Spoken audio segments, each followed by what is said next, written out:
and every moment. As we welcome you to college football on ABC, presented by Arby's. From Ohio Stadium, 4th-ranked Ohio State, now up against the 19th-ranked Purdue Boilermakers, who, as others are now saying, Spoilermakers.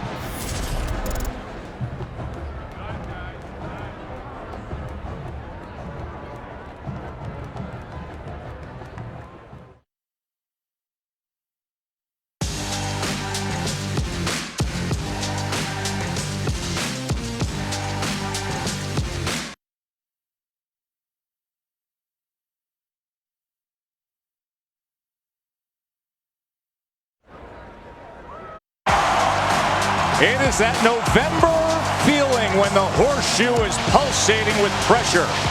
The Buckeyes are back in the top 4. What matters most is to be there at the end. And that finish line is now only 22 days away. College football playoff on the line with each and every moment. As we welcome you to college football on ABC, presented by Arby's.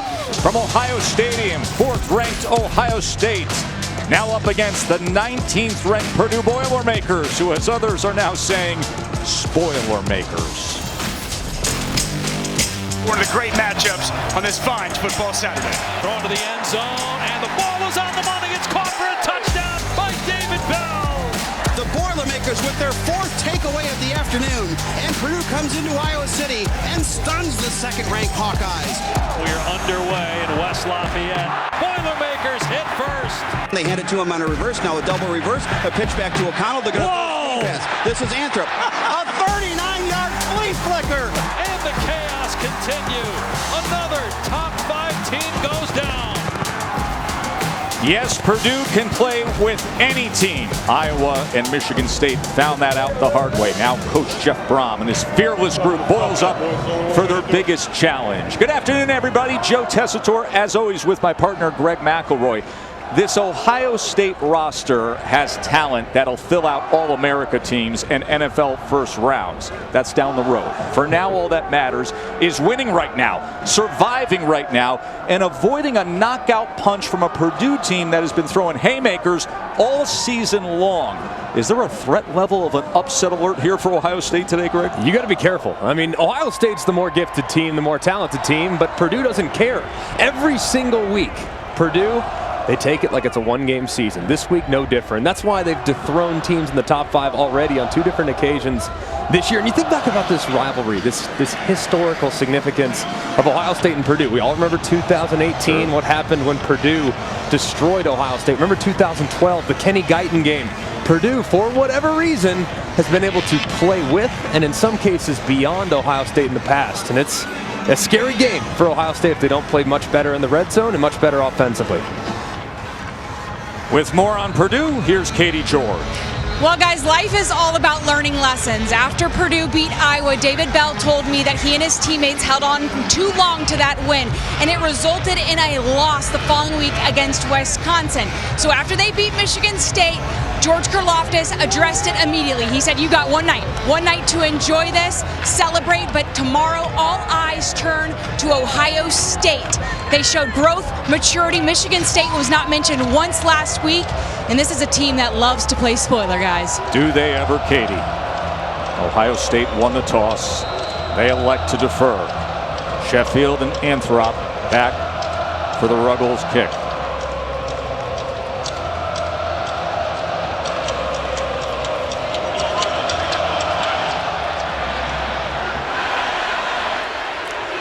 This is Sheffield on the return. And good coverage. He doesn't even make it to the 20. Well, Purdue has one of the best players in all of college football, and that's their star wide receiver, David Bell. He's amazing. Does everything so incredibly well. Has elite hand-eye coordination. Does a great job tracking the ball. Not ridiculous speed, but he always seems to be able to create separation. He's been the dependable go-to guy in each of the 2 massive wins that Purdue had. And I think he's the front runner right now, Joe, for the Biletnikoff, the best wide receiver in college football. Aiden O'Connell, the quarterback. Doru gets the carry as he makes his way to the 24-yard line. Aiden O'Connell, who was just sensational in last week's upset of Michigan State.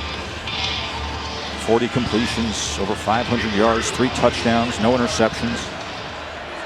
6-yard run from Doru to open up the game. And now O'Connell will get it out into space to Doru. And this is really an extension of the running game that you'll see often today. But Zach Harrison is somebody they have to avoid as he comes up with the tackle. Fine defensive end for the Buckeyes. And Coach Jeff Brom for Purdue, he knows that there's an advantage for the Buckeyes with their defensive line against Purdue's offensive line. They'll use the run game and the screens to slow down that pass rush.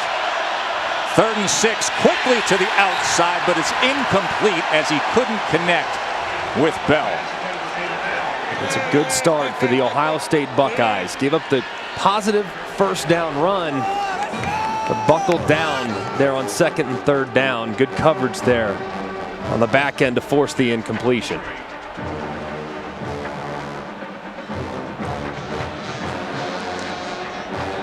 There's Jackson Smith-Njigba, young receiver who's back to return. Was Jack Ansel punt. JSN last week set the single game school record with 15 catches.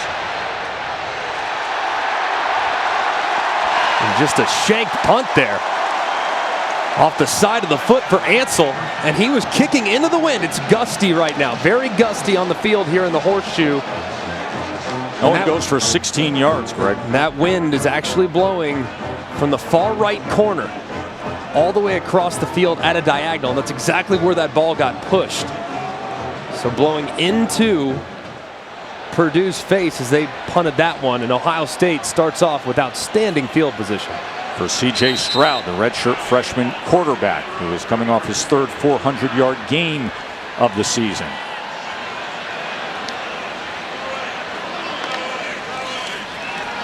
Going to quickly get the bubble out into space to Garrett Wilson. Wilson is able to spin for a few extra yards.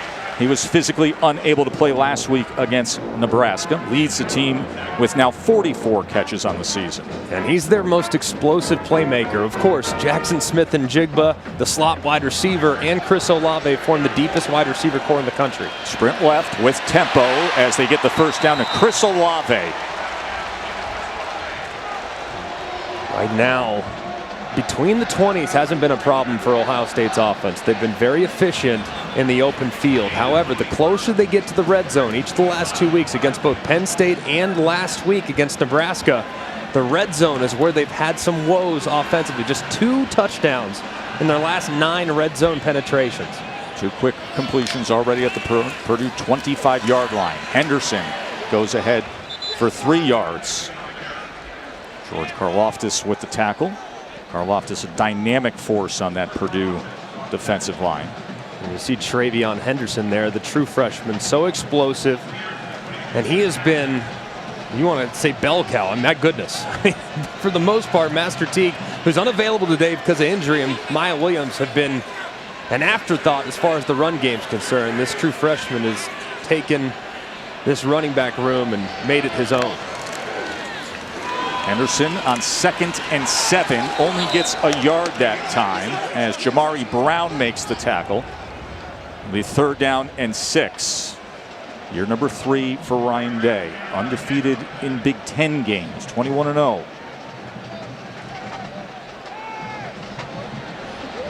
Ryan Day is talked about with this offense. He's like, man, this group is really talented, but we're young and we're inconsistent.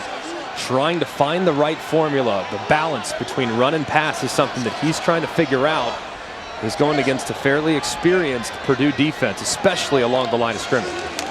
Stroud on 3rd and 6. Quick out, wide open as Wilson turns the corner, dives for the pylon, and it's a Buckeyes touchdown.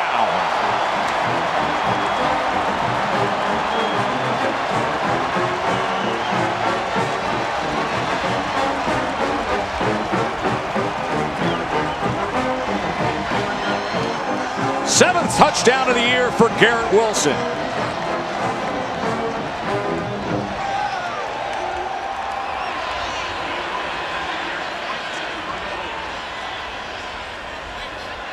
Poor punt by Purdue. Great field position for Ohio State. And then utilizing all the weaponry.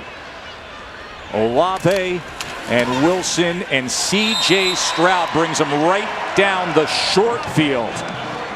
Garrett Wilson has caught a pass in 30 consecutive games. And the Buckeyes strike first. 7-zip on their home turf.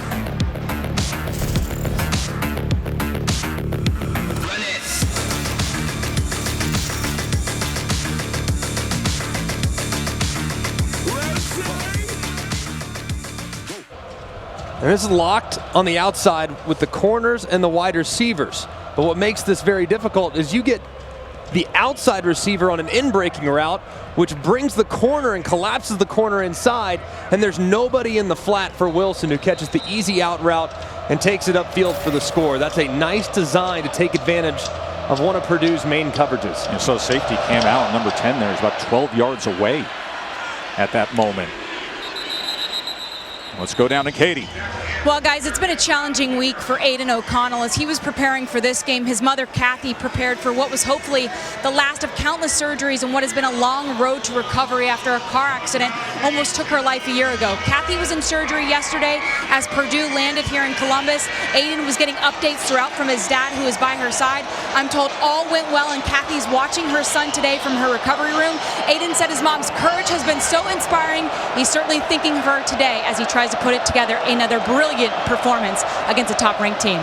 Glad to hear that she's doing well today. David Bell breaks free, and Bell will get it out to about the 47-yard line for a first down. Katie, I know you agree with what I'm about to say here, because, Greg, we were talking about this earlier, but we were just remarking, and being with Aidan O'Connell yesterday, his composure. Yeah. We were in the midst of a production meeting with him while his mom was in surgery.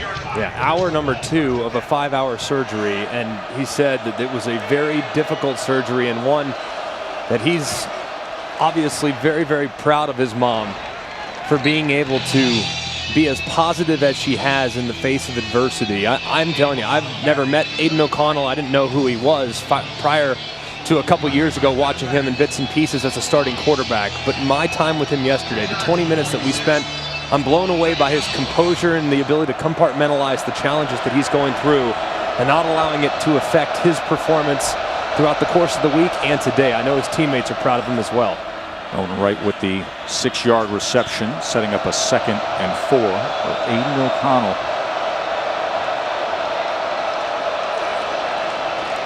Horvath gets the carry, and he'll have a Purdue first down inside the 40-yard line. So Aidan, thinking about his mom, Kathy, undergoes major surgery yesterday. The serious car accident was in June of 2020. You know, we did turn to him, we said, listen, going to be watching. What do you want her to know? And he said, I want her to know about the way the community thinks of her and her perspective of being so faithful and being a huge inspiration. But I want her to know that the one thing we think is she's so courageous. So, Kathy, that is from your son.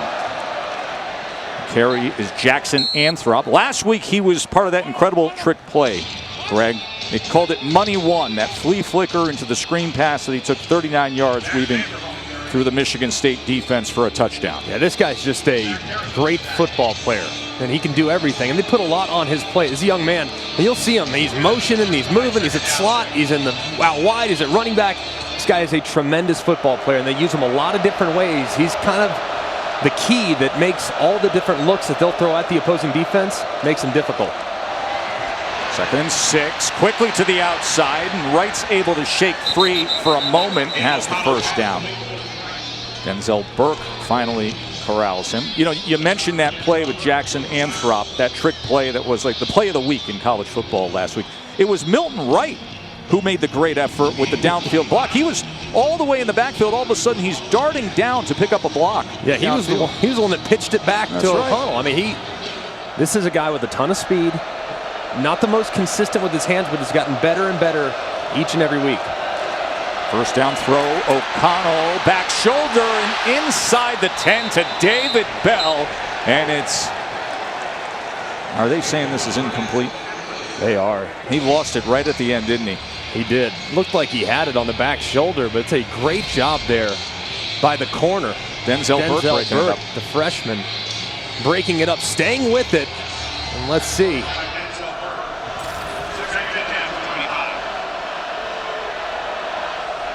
So they bring it back, a 2nd and 10, saying that was an incompletion. O'Connell, this isn't Jackson Anthrop, touchdown, Boilermakers. What a response by Purdue. Aiden O'Connell, a day after his mom undergoes major surgery, he comes out here against this team and opens up with that. Anthrop open and scores. What a great design there from Jeff Brom. 4 receivers, quads into the boundary. Ohio State unprepared for it. Didn't have enough defenders on that side, and they flood the zone, and Anthrop finds the touchdown.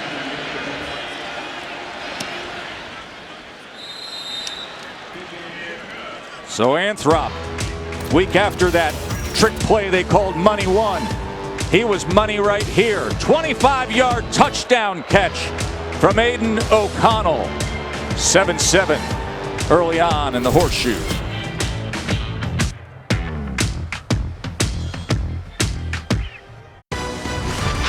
College football on ABC is presented by Arby's. We have the meats.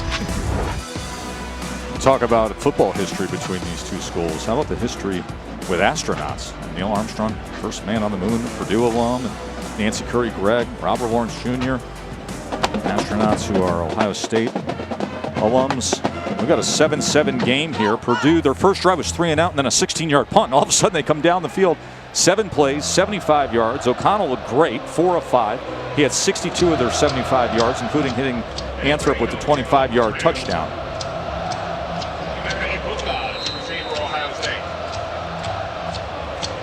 Buka's back deep. Freehill kicking away. Buka from the end zone. Let's check in with Kevin in the studio.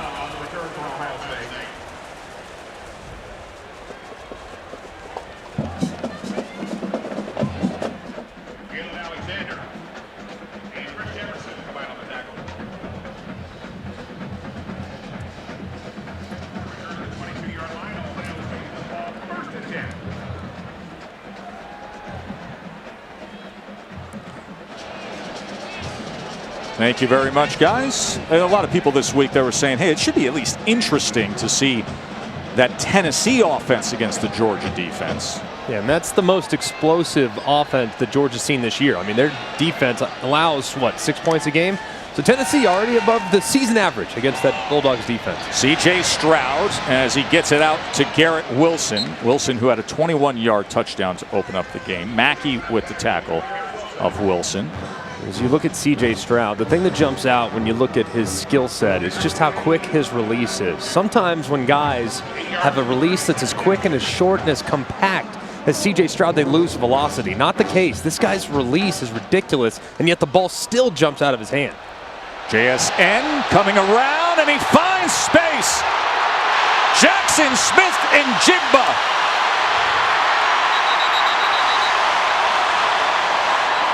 They're marking him out at the 21-yard line. A 49-yard run. What a month he is having. How about the block by his tight end, Ruckert? Watch him on the end of the line of scrimmage, go out and secure. And look how long he has to hold this block. I mean, forever. He does so beautifully against Jalen Graham to allow Jackson Smith and Jigba. And the hot streak continues for number 11 of the Buckeyes.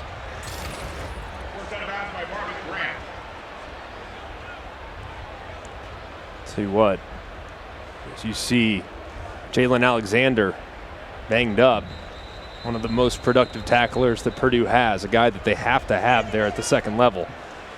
And as you see Ohio State, Jackson Smith and Jigba. What a pleasant surprise it was to watch him this week and study him, really study him. And he is a quarterback's best friend. I'm telling you, his short area quickness and his understanding of how to run routes and how to be friendly for his quarterback. It's no secret that Brian Hartline, the wide receiver coach here at Ohio State, does a great job. And man, he's got excellent slot receiver in JSN. Stroud. That is his first incompletion of the afternoon as he was trying to connect with his tight end Rucker. As we mentioned before, 1 for 1 so far in the red zone today, but for whatever reason, this is the part of the field that has been a little bit more challenging for the Buckeyes. Yeah, last couple games, just 2 touchdowns in 9 red zone opportunities. If you look at just their yards per play, they average about 7.5 in the field. Olave on the receiver screen. Oh, it's going to be a face mask as he was ripped down and twisted around at the end of that play. He went for 9 yards.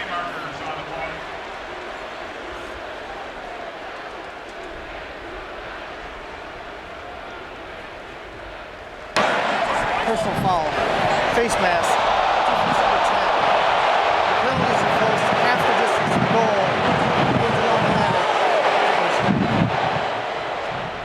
And Cam Allen there grabbing the face mask. Very obvious call. And Purdue's going to have to make some adjustments on the perimeter right now because they're giving up easy completions. And right now, those easy completions are turning into big plays. First and goal, Buckeyes. Henderson. He is taken down at the 3-yard line. Second and goal from there. As we talked about a second ago, 7.5 yards of play in the field, under 1.8 in the red zone. They haven't been as efficient running the football. They haven't been as efficient throwing the football. But so far today, they've been very, very sharp as the field condenses.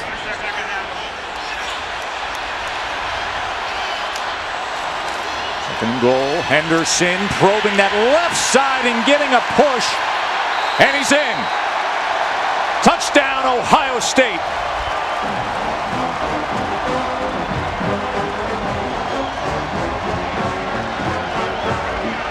A freshman now with 16 total touchdowns on the season. His 13th running the ball. Most touchdowns from scrimmage in a season by a freshman in the grand history of this place. He's creeping up that list.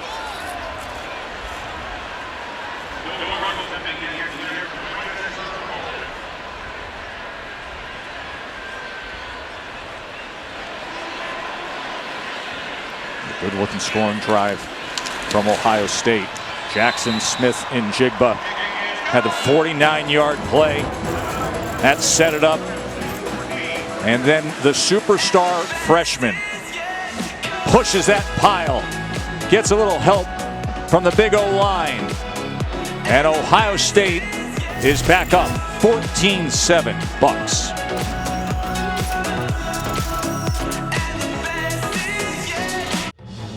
You're watching Veterans Week coverage on ESPN, brought to you by USAA. This is a scene that our folks captured earlier today. ROTC students here at Ohio State running with the flags, push-ups inside the horseshoe following the touchdown moments ago. We've had 3 combined scoring drives that go 2 minutes and 10 seconds, 2:49, and the last one 1:47. Fair catch at the 18. Saturday Night Football presented by Capital One is number 9 Notre Dame down in Charlottesville to take on Virginia. Notre Dame UVA tonight at 7:30 on ABC. Virginia is a team that can score, but they are dealing with injuries this week. So I know they're going to be excited for that one down at Mr. Jefferson's grounds. 14-7, Ohio State on top.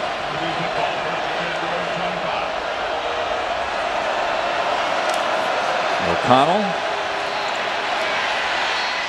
comes across the grain to Sheffield. Sheffield goes for 8.5 yards. Coach is very high on Sheffield's upside. Sophomore from Thompson Station, Tennessee. And as you watch Purdue, they're going to have to be really smart because right now these pass rushers for Ohio State, they're one of the best in college football. And getting after the quarterback, you got to change the launch point. You got to roll them out. You got to mix in some different things to give those pass rushers different looks. 2nd and 2, just goes underneath to Doru, and Doru weaving his way out to the 47-yard line before Ronnie Hickman finally tracks him down. There's 14 yards. If you look and talk to Jeff Brom, the head coach and offensive coordinator calling the plays. Good job by the umpire there too, by the way, as he almost laid a block. Look at this alignment, this formation. Off center, as then it's incomplete. So they bring the entire line over to the left side. Jeff Brom, he's always up to something. Last week he had the reverse flea flicker screen pass, and here he puts the line on the left side. Yeah, how about the snap right there? Just throw it on over there. Who said you had to throw it between your legs? You don't. That's the truth. And that's Payne Durham, the tight end, who, by the way, becomes an eligible receiver as the end man on the line there. And you saw him release and try to go downfield. 2nd and 10 after the incompletion on the trick play, and he was trying to find Anthrop, who was covered well by Ransom. So it'll be 3rd and 10. Jeff Brom will give you a bunch of different looks, a ton of different formations. That time there on quads. Here on a 3rd and long. Potential 4-down territory if you can get a little bit closer to the line to gain. Keep an eye, obviously, at all times in this scenario. Keep an eye on Payne Durham, the tight end at the end of the line of scrimmage. He can create some matchups in one-on-ones. 3rd and 10. Gets it complete for a 1st down to Milton Wright.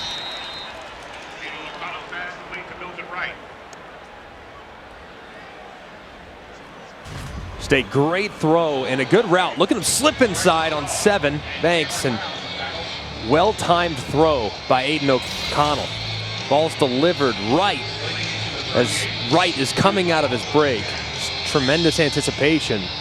Jack Plummer is now in the game at quarterback, considered the better athlete of the two. He was the starting quarterback out of fall camp.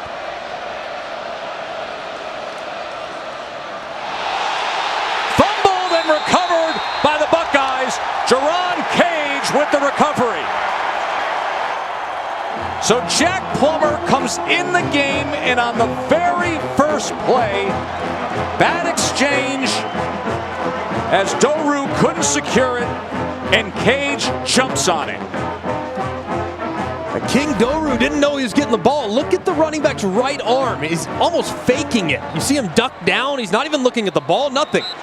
It's almost as if he thought it was going to be a handoff to Wright, and the way Wright reacted too, it's almost as if he thought he was getting the ball. So I wonder if Jack Plummer that time, if he for whatever reason didn't get the call, but he called it from the huddle. I don't understand what happened. Just a massive mistake there from the Boilermakers. Ohio State takes over at the 43-yard line. Look at Henderson. Travion Henderson turning on the Jets and gone. 57-yard touchdown for the sensational freshman.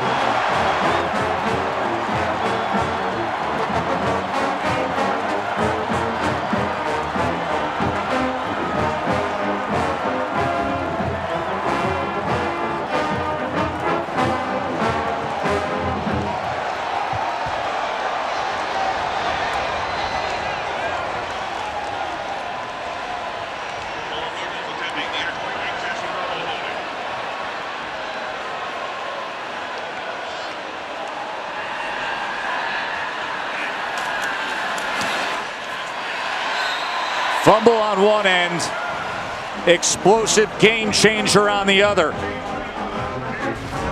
And this is a game changer. George Karlaftis, one of the best in college football, but this time he guesses. He tries to swim inside Thayer Mumford, the left guard. As a result, there's nobody there in the B gap as Kieran Douglas, the middle linebacker, late getting over the top. C-43 takes a bad angle, and Travion Henderson's speed on display. Young man is so good. Once he gets started, he is so explosive. Not tremendous wiggle, but if he gets to the second level untouched, look out. And if he gets behind the defense, you're not catching him. You see the most touchdowns from scrimmage by a freshman. Maurice Clarett with 18. Henderson now with 17. He has 2 today, a 57-yard run.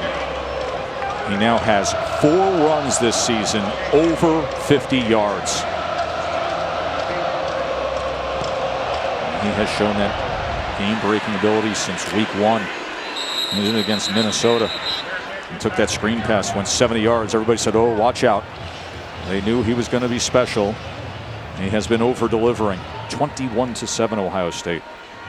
And that's how quickly it can happen against this Ohio State team. So gifted, so athletic.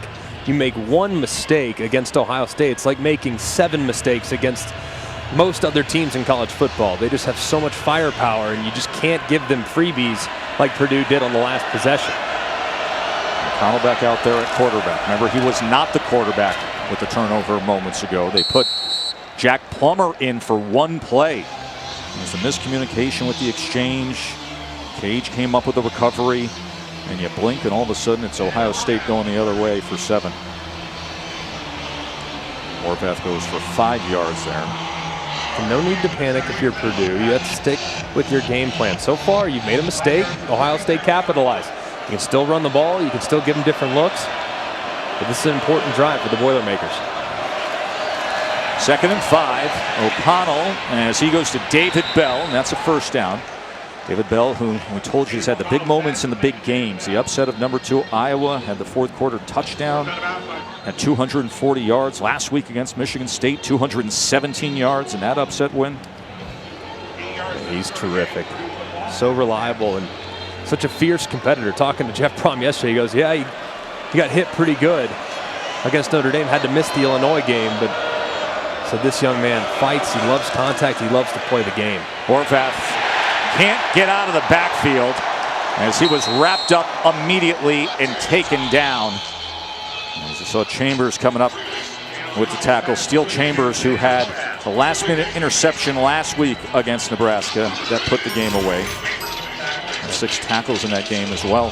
That converted running back that made the switch to the defensive side. And you look at this defense, Matt Barnes now in as the defensive coordinator calling the plays. His defense is now changing their looks. They've simplified things a little bit, allowing guys to use their athleticism. 2nd and 13. Bell can't find much at all. Tommy Eckenberg is able to tackle him right away. As you see this Ohio State defense, the first 2 games, and just how much better they've played, how much more disciplined they've been. Now I still think there's some things they got to iron out as far as the run fits are concerned. And against a team that can really run the football, like a Michigan State or a Michigan, they'll be challenged.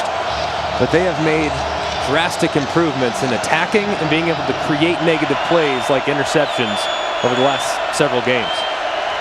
3rd and 9. O'Connell, shallow cross just beyond the line of scrimmage that goes nowhere as Chambers closes on him again. TJ Sheffield couldn't shake free.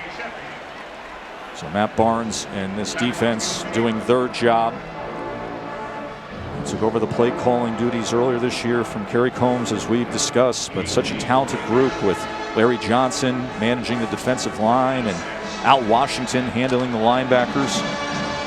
Jack Ansel on to punt. Remember his second punt, struggled on his first go round. Jackson Smith and Jigba back to return.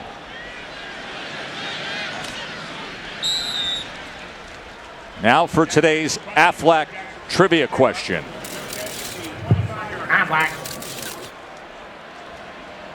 C.J. Stroud last week, arm had to be a little sore, right? 54 passes last week against Nebraska. Greg, that's 2nd most in a single game in Ohio State history. We ask, who holds the record for the most pass attempts in a game?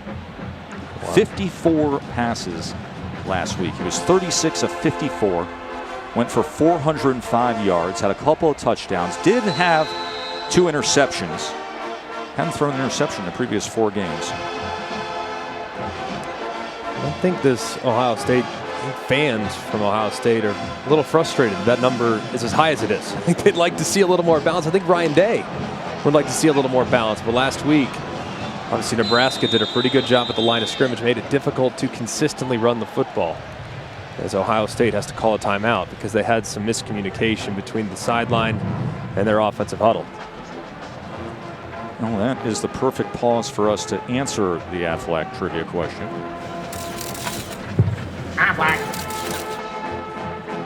We asked who has the record for the most pass attempts in a game in Ohio State history. Well, familiar opponent, right? And you understand the circumstances as to why Dwayne Haskins would have thrown 73 times back in 2018. October of 2018, the then number 3 Buckeyes, and it was Purdue upsetting them 49-20. The only loss that season for Ohio State. And you remember the late Tyler Trent was there to watch his beloved Boilermakers, and that wave of emotion that they were able to ride on that special night for Purdue in that stunner over then number 3 Ohio State. This is Williams. Williams with a stiff arm, and then he is ridden out. What a night that was. And this Ohio State team, they're actually a little similar to that 2018 bunch. The defense has had some growing pains, but they're so pass happy. They really rely more on throwing the football as opposed to quarterback run like they have at times in the past. So there are some similarities, and that Ohio State team was excellent, obviously. Look at the bowling ball body build of Mayan Williams. He's 5'8", probably over 225, and he just got that pad leverage and went straight ahead for 8 yards. Mayan Williams. And I'm really kind of interested to see how much more involved he gets. I mean, TreVeyon Henderson's obviously your guy. He's not going anywhere. But I do think it would do Ohio State, it would help them down the road if they continue to involve Mayan Williams, and then when Master Teague's back at 100%, get him involved too. Take a little bit of the load off the true freshman. Teague not available today. Henderson already 2 touchdowns today. Williams able to get an opening off that left side and then gain extra as he first made the contact with Chris Jefferson. So 8 more yards. I think it's always good to have a running back that's a hammer, and that's exactly who Mayan Williams is. You reference, he's a downhill physical runner. 2nd and 2, Stroud. Great play called down and distance, 2nd and 2, right? Gives you options. Go to Garrett Wilson, and it's another Buckeyes first down. You got whatever you want. Right now, Ryan Day, his quarterback's in rhythm. They're running the ball effectively. So far, that talented Purdue defensive front has been a non-factor because of how quickly the ball is coming out of C.J. Stroud's hands. It's been a really nice offensive plan from the Buckeyes so far. Poised, intelligent young quarterback Wilson again as he tries to spin free and then is wrapped up. Well, guys, Ryan Day says he's continuing to learn about his QB each week, but he's been impressed by his anticipation, his ability to see the field, and his poise in the pocket. Day said he's learning week in and week out of what it takes to be the guy here at Ohio State. He's a freshman still learning on the job. He said he's following up from some guys that have come before him that are so good. So he's been really impressed with the way he's handled himself here. And here he is on 2nd and 6 connecting with Jackson Smith-Njigba. He only did that 15 times last week.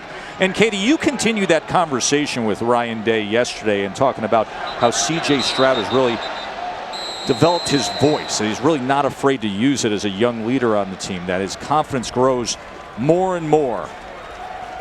21-7, impressive start for Ohio State. College football presented by Arby's returns after this message and a word from our ABC stations.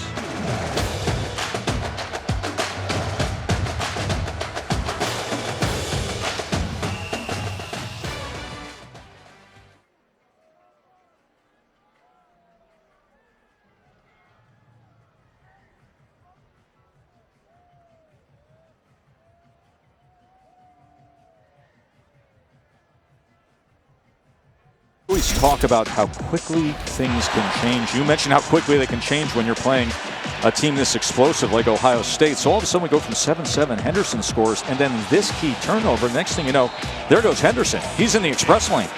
10 minutes. That's it. 14 points.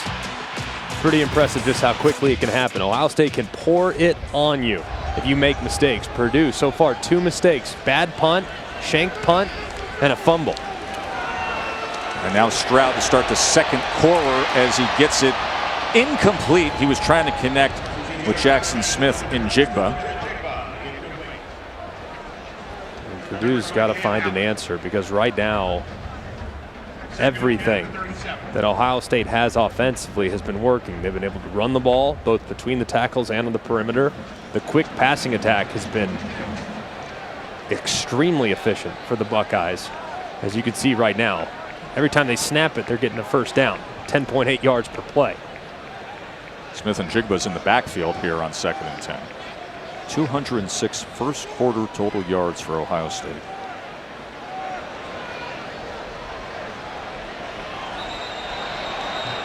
Play clock running down. Timeout's going to be utilized by Ryan Day and the Buckeyes.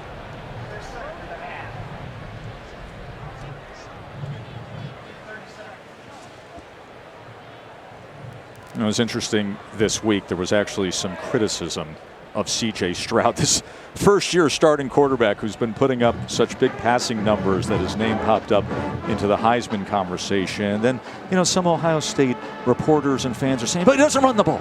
Only around this place with the hyper-criticism would they say that. But where do you think he is in his development? I think he's right on track. I mean, I don't know what you want from him. He's not a runner. That's not who he is. Can he run? Yes.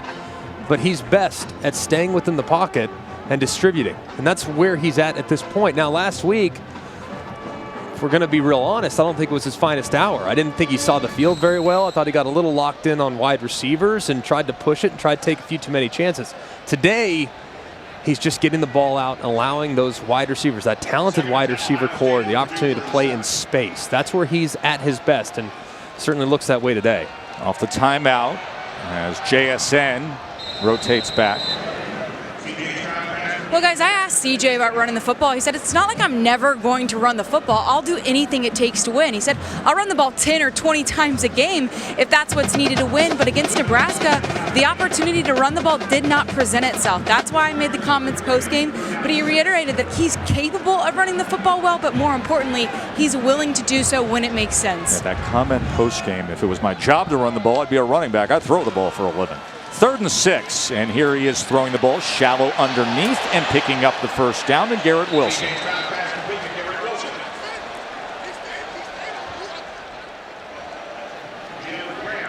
Right now, too, you think about this Ohio State offense. I mean, with receivers that they have, why do you worry about the quarterback running the ball? Get it to those guys. Let those guys best receiver room in the country. Just feed them.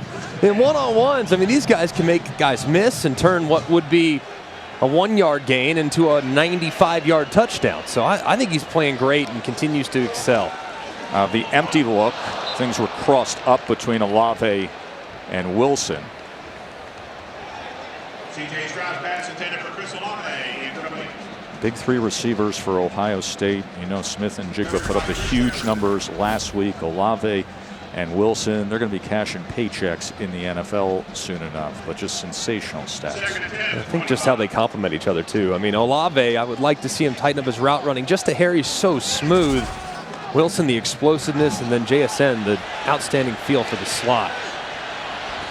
Flag is down as Stroud throws it off. That was Karlaftis offsides.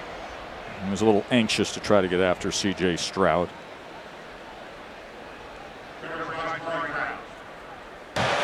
Offside. Defense number 58. 5-yard penalty. 2nd down.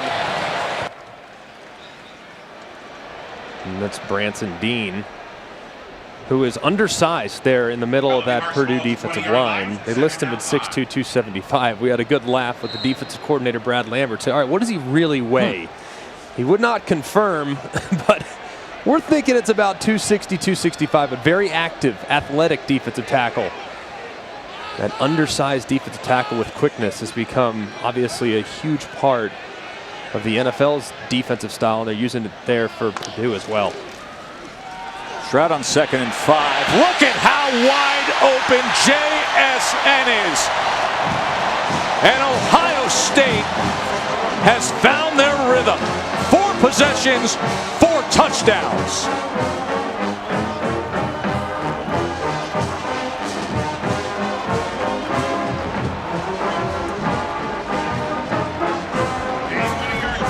And you see the bunch up the top, number 7, Jamari Brown, pointing to Jackson Smith-Njigba, who's not there. They've hit him over and over and over again on those bubbles to the flat. Well, this time they get JSN right behind the defense, and Ohio State cashes in again. 20-yard touchdown reception. C.J. Stroud is 13 of 16. 2 touchdowns, gone for 155 yards. These sensational receivers. We've talked about Olave and Wilson. For the past 7 days, it's been all Jackson, Smith, and Jigba. 28-7 early in the second quarter.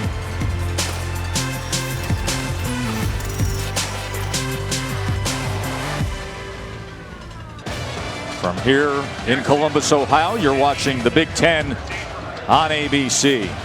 Purdue has split the last 6 games against Ohio State. They had wins in 09, 11, the all-time classic in 18, but here they are, down 28-7 against this red-hot Ohio State offense.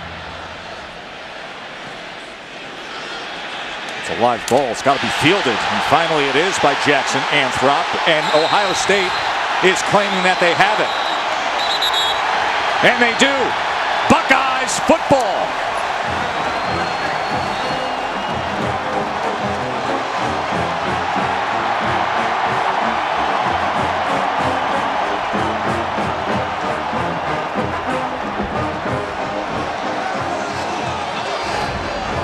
As you see right here, Anthrop just doesn't field it cleanly, isn't prepared to take the hit, and yet another Purdue mistake. They are just completely unraveling here in the Horseshoe. The ruling on the field was the ball was touched by the return team and recovered by Ohio State. That play is under further review. Yeah, recovered by Naote Ote. So they are reviewing it. But what a costly mistake on special teams by Purdue. Right now, they're looking to see if there was a fair catch signal by Jackson Anthrop. As you see right here, is that, with the right hand there? Kind of looks a little bit. But is it enough? John Perry, our rules expert, is that enough? No, not enough. Got to get it up higher and wave it side to side. I don't see this as a fair catch signal. Possession very quickly and then recovered by the kicking team. John, explain to us what you do consider a full fair catch signal. The threshold of how high that hand has to go, how obvious it is. What is it? Yeah, you're looking for the word overt. Get the hand up clearly above the head. In this case, there's no sun in Ohio for the last month, so there's nothing to shield the eyes. Get it up there and wave it side to side. I don't see it as a signal. Says the guy who's anxious to get to South Florida and play tennis for the winter. I don't see it either. I'm with you, John. I mean, it's got to be more definitive to me. 33 of the return team gave an invalid fair catch signal. He touched the football but never possessed it. The ball was recovered by Ohio State. Therefore, the ruling on the field is confirmed. First down the field, Ohio State. Well, 2 of you just nailed that one. In this Ohio State team, they saw some teams ranked in the top 10 mess around this morning. Michigan, obviously, great win on the road at Penn State. Oklahoma going down at the hands of Baylor. Ohio State wants no part of that. They are absolutely taking it to Purdue, and Purdue just can't seem to get out of their own way. They take over on the 12-yard line. This thing going to be served on a silver platter for Ohio State if it keeps going this way. Stroud looking for an option and off the fingers of Olave.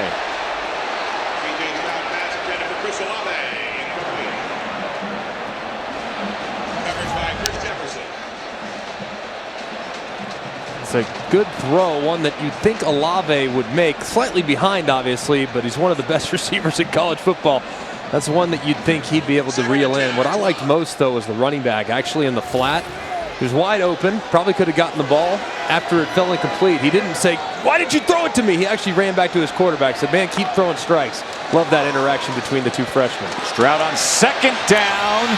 Look at that effort! Garrett Wilson! Big time! Yes, sir!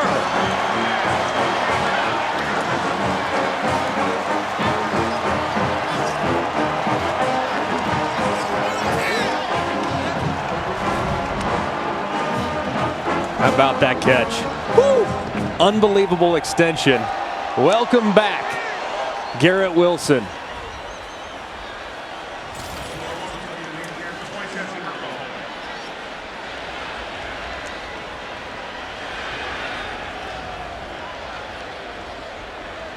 No matter what they do today, they can't do wrong. Purdue misplaying the kickoff return. Ohio State taking that ball back. And Garrett Wilson showing why he's a top NFL prospect. Turning the body, jumping, little jump man in midair. Watch the legs spread out as he hauls that in. 5 possessions, 5 touchdowns for Ohio State.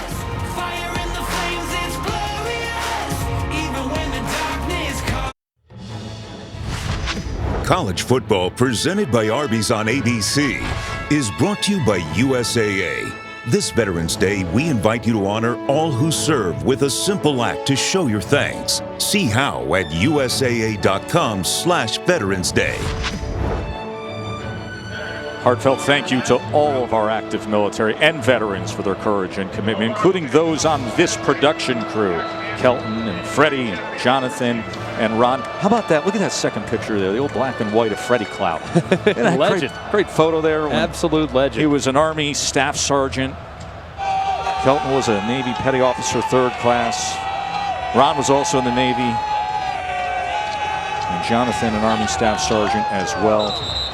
Never forgotten, are they? They keep that seat open, POW, MIA, here at Ohio Stadium. 102,780 can fit in, but that's the most important of all, an empty seat that we will never forget.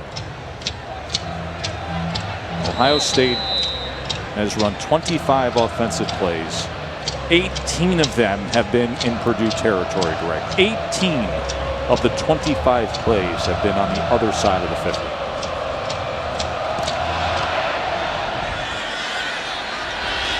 Remember, he mishandled this before, and now Anthrop is going to pick it up.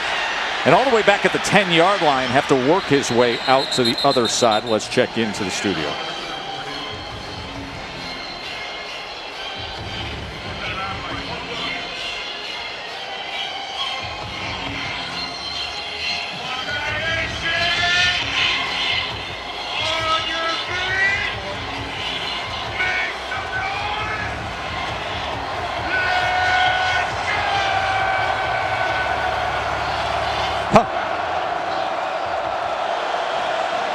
That is Ohio State's next opponent, Kevin, Michigan State. Doru goes ahead, works the legs for 6 yards. Greg Tess, if you remember, Jeff Brom said he wanted to be the aggressor in this game. He said when you get blown out, it's because you play timid or scared. Brom said you want to respect your opponent, but you can't give them too much credit. You have to bring the fight to them, otherwise you have no chance to win. Linebacker Jalen Alexander has been all over the sidelines, urging his teammates, wake up, please, let's wake up. Let's see if they have a response. Yeah, they have to get points here. I mean, this is, their defense has no answer, and they've made countless mistakes that have led to this 28-point beatdown. That's exactly what it's been here in the first 20 minutes of this ball game. O'Connell to Brock Thompson. That'll be a Purdue first down. You know, listen, I give credit to Jeff Brom saying, hey, we're going to go out there, we're going to swing the sword, we're going to see what happens, we're going to roll the dice a little bit. You don't even have a chance to when Ohio State is punching like this. Well, it's frustrating too, though, if you're Jeff Brom, because you can look at it and say, well, we shanked a punt, we had a fumble after we put our backup quarterback in. We're in plus territory at that point, and then we just muffed a kickoff. I mean, they've been their own worst enemy today. Well, that's just one side of it, and then you got Ohio State, which has been razor sharp every which way offensively on the other side, as Stroud has 167 passing yards and 3 touchdowns, and Henderson has 2 touchdowns rushing, including the 57-yarder. I'm just telling you what Jeff Brom's going to say at halftime. That's right. It's not about them, y'all. It's about us. No, it's. I mean, there's no denying that you cannot make mistakes because Ohio State will make you pay, and Ohio State is clicking on all cylinders today. 2nd and 5 after Anthrop had the 4-yard reception. O'Connell quickly to the outside of Durham, and it'll be 3rd and short. I almost think it's 4-down territory at this point. I mean, if you're Purdue, the only way you're going to get back into this game is by starting to claw away at it. And you haven't stopped Ohio State, whether they backed up or if they take over at the 40-yard line. So I almost think if I'm Jeff Brom, I got 2 downs to get it here. So I have to stay aggressive like Katie just referenced.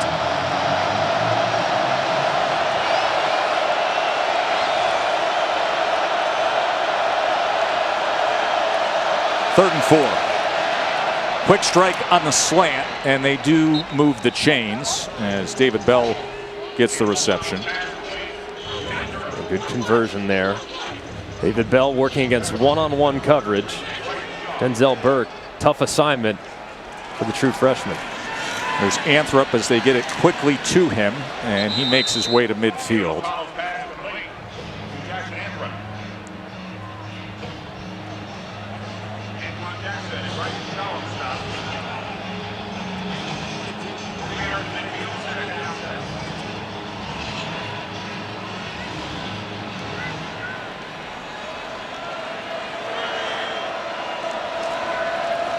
Second and 7, play action. O'Connell, downfield strike, and complete to Milton Wright. And that ball got knocked out quickly, but the officials right now having a conversation. Did he secure the catch? Is it a fumble out of bounds as opposed to an incompletion? Looks like they're going to mark it, but they'll definitely take a look at this. There's the catch. Yeah, I like that call. I think that is a catch, secure, and then a fumble out of bounds. But a good play there defensively by Ronnie Hickman to try to break it up. This is a 24-yard completion. Short toss, Doru. Returns the corner to the 21-yard line. Tyreek Smith runs him down the line. Tyreek Smith, who's healthy again and has had a sack in 3 straight games after missing 3 games this season. One thing you have if you're Purdue is your offense is predicated around the pass. I mean, you're built to throw the ball over the lot, so you can come back in this game. Now, the defense has to step up, and they got to find some answers on that side of the ball, but I mean, if you're going to try to erase a 4-touchdown deficit, you want to have an offense with some explosiveness like Purdue has. Second and 5, quick out, Bell again, and another first down. So longest drive of the game for the Boilermakers.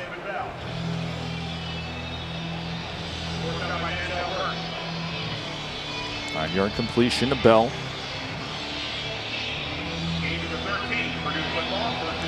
So O'Connell's been perfect on this drive. He's been solid today. I mean, I know they're in a big hole, but the big mistake that the offense made, he wasn't even on the field for it. Well, that was Jack Plummer who came in for that one play. Corner of the end zone. Wow! Touchdown, Thompson! Great body control by Brock Thompson. Crowd felt maybe a push-off on Seven Banks, but it's a 12-yard touchdown catch. O'Connell to Brock Thompson. Yeah, not much of a push-off. It didn't look like, of course, Seven Banks went flying, and the crowd here doesn't like it. Neither does Ryan Day. Didn't feel like he kind of extended his arm. Still, usually you see that arm go straight, and you see the push up around the shoulder pads. That's one that the officials usually call. Actually quite surprised that that didn't result in an offensive pass interference.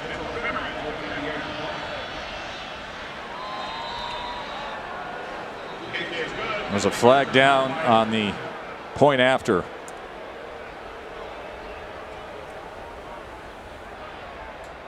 So Purdue with a 10-play scoring drive there. Spanned 80 yards.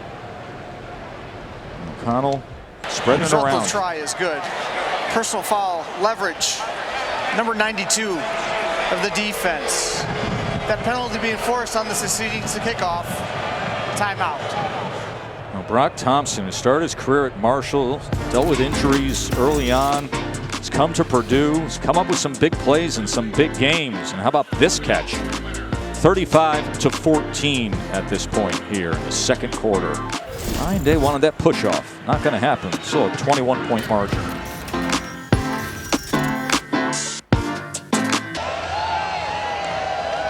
ESPN College Football on ABC, presented by Arby's, part of Veterans Week, brought to you by USAA. Ohio State has won 23 straight home games against Big Ten teams, up to 14 here. Next Saturday at noon, it will be the Buckeyes against Michigan State on ABC.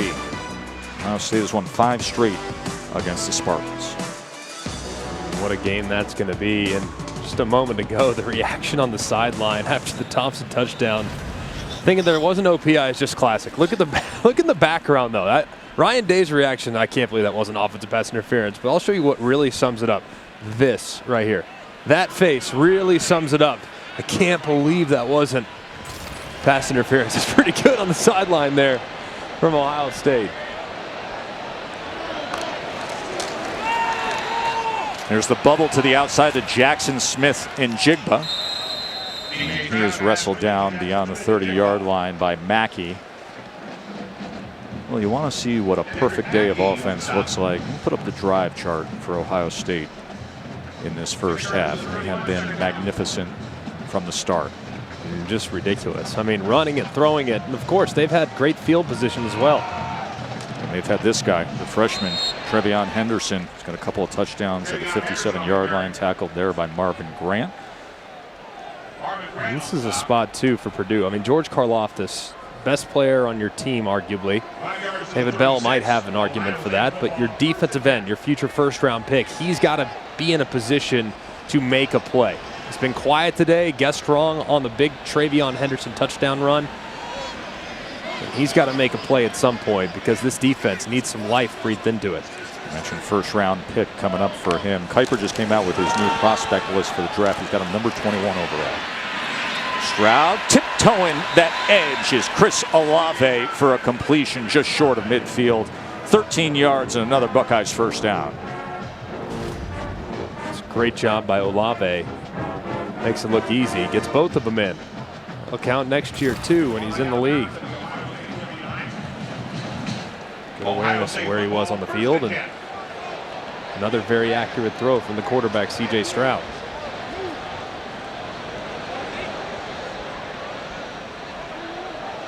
Shift the tight ends over. Wilson takes the jet motion handoff. Garrett Wilson.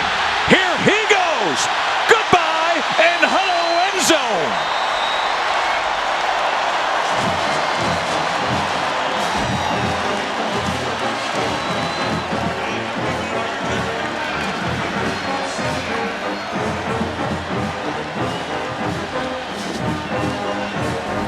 They're giving the All-American Karlaftis a ton of looks. This time he's completely unblocked. They just hand the jet sweep right around him. And how about Wilson? Breaking on the inside of Ruckert's block and takes it to the house. Right now, Ohio State has everything it wants, averaging 15 yards per carry. Excuse me? 15 yards per carry. You heard that correctly. Yes. 15 yards per rush. I think you're going to win some football games if you do that. How good is this Buckeyes team? You be the judge. Wilson's back out there, and this scoreboard is just lighting up on fire here at the Horseshoe.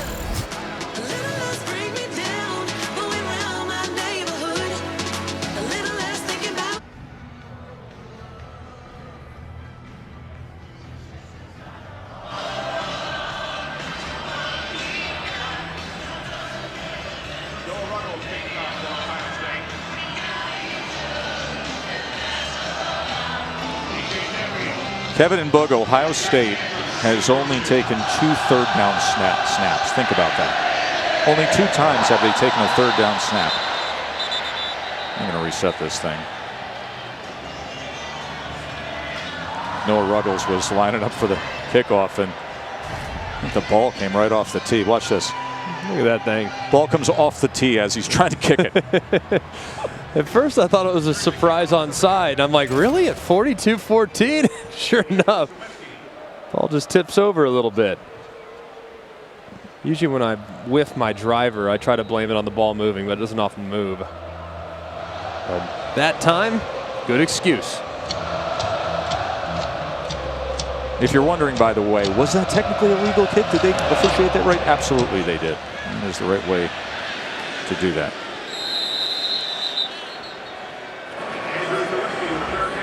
Ryan Day said the offense was on edge this week because this group expects to score 50 points per game. When they don't, it's a bad day. So he thought the players practiced better this week. He thought the staff coached better this week due to the edginess in the air at practice. He said the goal coming into this game was to play clean, eliminate the penalties, stay on schedule, and run the ball efficiently, gaining 4 or more yards per run. What did you say it was, Greg? 15 yards right now per run? Yes. Unbelievable. That's 50 points per game, by the way, not per half. O'Connell gets it out to Bell. Katie, we've been marveling over the numbers all week long and sort of laughing that there's been recent criticism, right? Because it's a team that they score 44.9 points per game. That's second nationally. 542 yards per game is second nationally. But they've been, quote-unquote, limited in the last 2 games to 481 yards per game. Yeah, right? I mean, sound the alarms, obviously. Expectations pretty high here in Columbus. Anthrop trying to get to that edge, and he just gets past Ronnie Hickman. And I think what people need to acknowledge, too, is this is an Ohio State team that has unbelievable turnover on a year-in, year-out basis. A lot of guys go and head of the league. It's a team that almost won the national championship last year. And they're playing a lot of young guys. Yes. A lot more young guys than other rosters. Michigan State, for instance, their offensive line's made up almost exclusively of 5th and 6th year players because of the super seniors. And as a result, when you're 18 or 19 playing against 23-year-olds, you're going to have some growing pains. This is Bell working his way to midfield. Another first down for Purdue. And that's, I think, one thing that's been lost a little bit. You've seen teams like Wake Forest and Michigan State, teams with veteran presence, veteran leadership, have had really nice years. Ohio State's very young, and they're a work in progress, but they're very happy with the ceiling and what they're potentially going to have down the road. Horvath goes ahead for a good run inside the 40. Xander Horvath suffered a broken leg against UConn, Greg, back in week 2. He had a broken leg in week 2, had surgery, and he's already worked his way back to action. That's pretty impressive. Guy's tough as nails, and it was a welcomed addition to have him back because when they made the switch to Aiden O'Connell, they really lost that quarterback run game. So you got to have a guy in the backfield that can create, and Horvath is that guy. 2nd and 1, and the quick little toss to Garrett Miller, and that'll move the chains again. 7-yard reception. And first down for Purdue.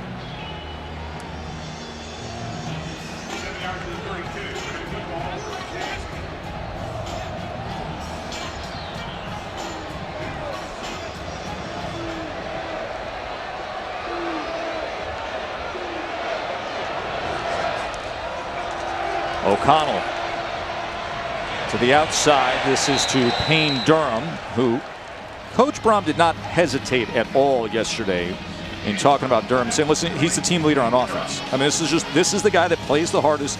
This is the guy that's the best teammate. He is our team leader on offense. Yeah, and he's got to be obviously pretty livid with the mistakes they've made, and he's that alpha dog personality on the offensive side of the football. 2nd and 7. O'Connell, as he was looking for David Bell, and a flag will rain down at the 2-yard line. The coverage came from Denzel Burke, the freshman cornerback from Arizona. Of course, difficult assignment for the freshman, having to match up with one of the best wide receivers in college football. You see the left hand, a little bit of touching there, but I think it's that left hand right there that grabs around the chin, or the collar of the jersey, is what led to pass interference being called. It's a tough assignment. Just goes to show you how much faith Ryan Day and his defensive staff have in the freshman. The first true freshman to start on defense in the opener for Ohio State since Andy Katzenmoyer in the mid-90s. Pretty impressive. 96, yeah. Unbelievable. O'Connell to the end zone. He goes and overthrows Bell.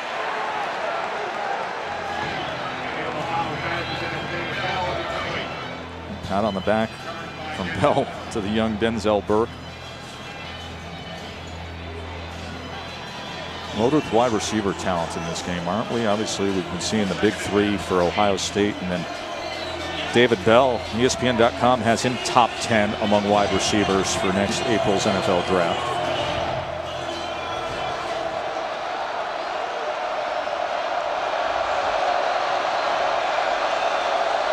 O'Connell on second down. Goes across the grain over the middle to Anthrop, and that is incomplete.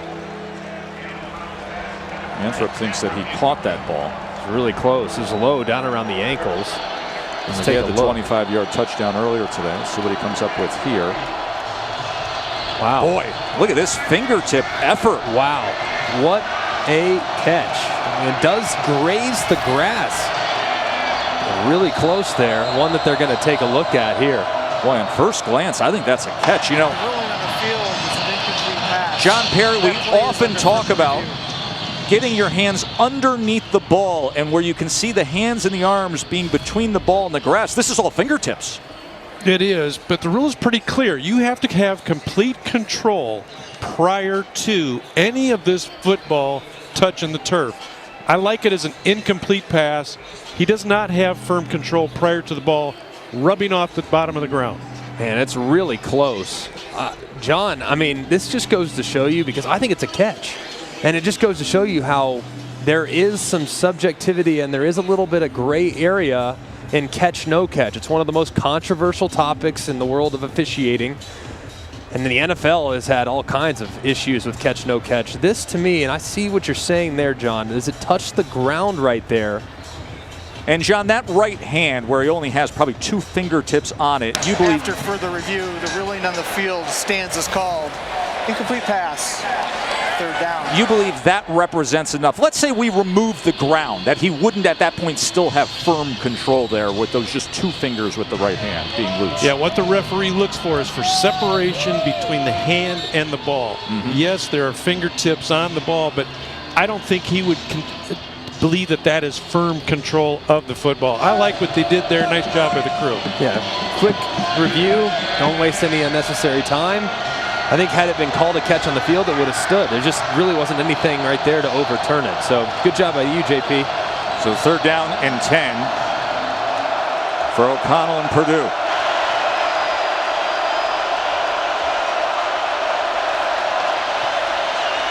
O'Connell nearly intercepted as Cameron Brown had a play on it.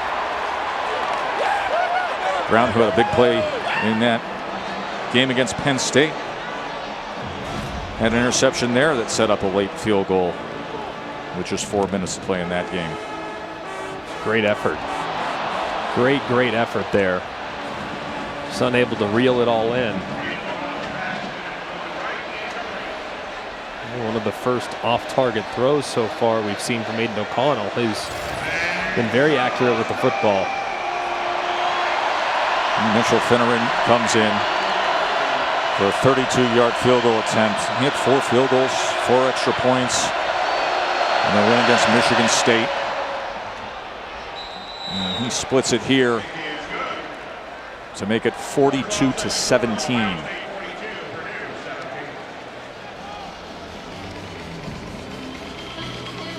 The Hall of Cheese is here to honor fans as dedicated to college football as Cheez-It is to cheese. If that's you, use the hashtag MVCheeseContest to show us why you're worthy.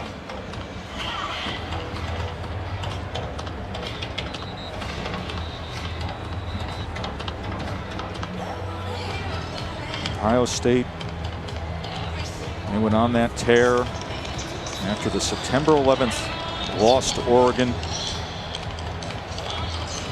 That was their first regular season loss since this Purdue team upset them in 2018.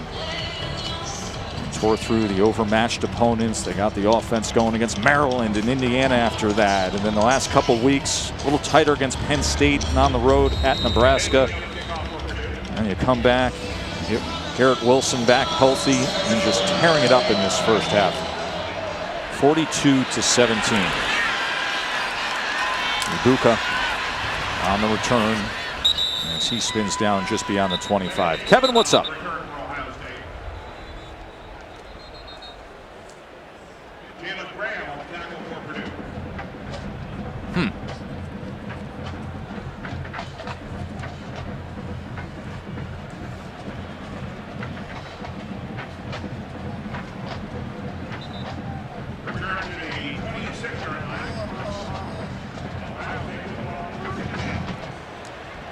Yeah, Oklahoma was sitting there at number 8 when the College Football Playoff Selection Committee put forth the rankings, and everybody said, don't worry about Oklahoma because all the big games are coming up.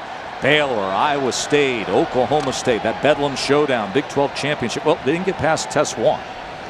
Baylor gets Oklahoma today. It just makes Baylor's performance last week against TCU even more just unbelievable. Mayan Williams now.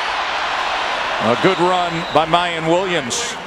Cam Allen had to corral him, but not in time before 22 yards are in the books for Mayan Williams. Yeah, and how about the right side of the offensive line there? Paris Johnson, the right guard, big number 77, helping lead the way. The offensive line looks much, much better today than they did at any point last week. Bring the tight ends in. Ruckert and Rossi, and Williams joins Stroud in the backfield here on first down. And he continues to find big holes, and it's another first down for Ohio State as he gets it to the Purdue 40-yard line, tackled by Jalen Alexander.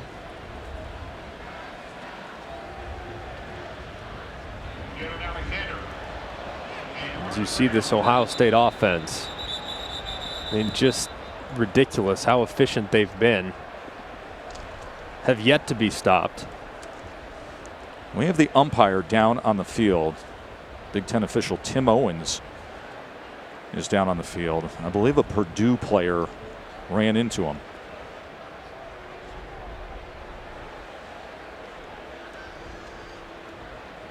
It's always a scary position for that official to play.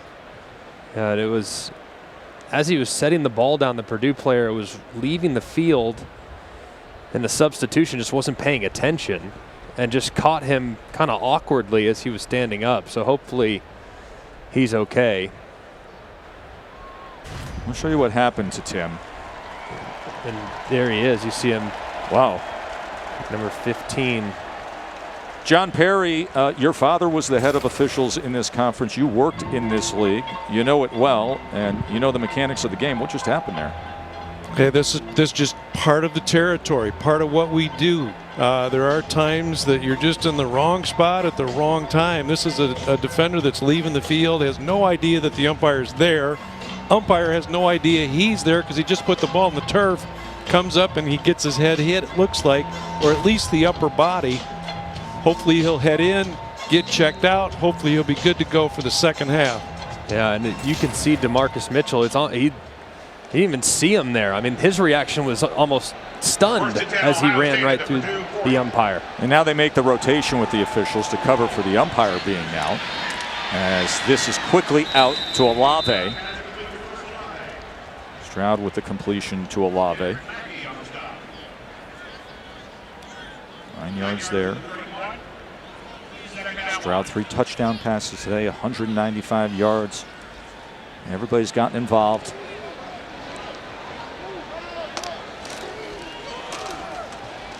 Good job up front by Purdue as Williams was driven back by Karlaftis. They're excellent defensive linemen.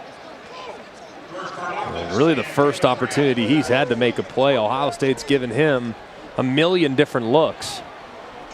He's been unblocked. They've booted to him. They've run jet sweeps his way. It's been a tough day for number 5 because Ohio State has been playing with his rhythm. First tackle for loss of the day for Purdue. Flag is down as Stroud then throws it away. So Karlaftis now with 8.5 TFLs on the season.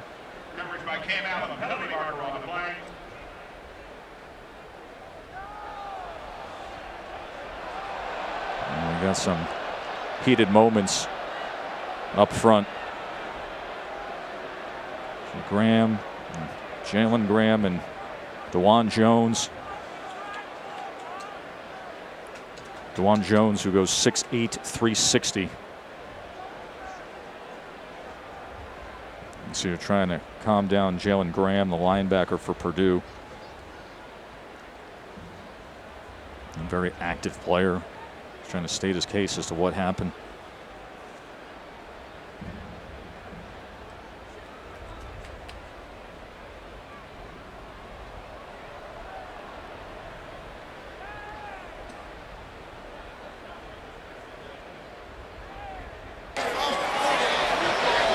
prior to the ball being snapped offside. Defense number 58. That 5-yard penalty results in a first down. After the play was over, unsportsmanlike conduct, defense number 6. Unsportsmanlike conduct, offense number 11. It's their first unsportsmanlike conduct penalties. Those penalties offset first down. See him talking to Stroud. Carried that on all the way back. Smith-Njigba catches him here in just a second. There he is, and that's where it started to go down. I actually kind of like Smith-Njigba protecting his quarterback there. Of course, I'm sure that's shocking as a former quarterback. Why anyone would feel like I feel that way.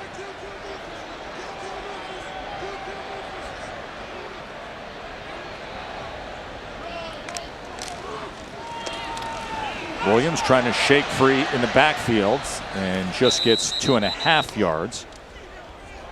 Grant with the tackle there. One thing that Purdue's done a really good job of in the big games that they've had, they've tackled really well. I mean, really, really well. That, talking to their defensive coordinator, Brad Lambert, he said that's really the strength of who we are defensively, is we don't give up yards after contact. We do a great job getting guys to the ground.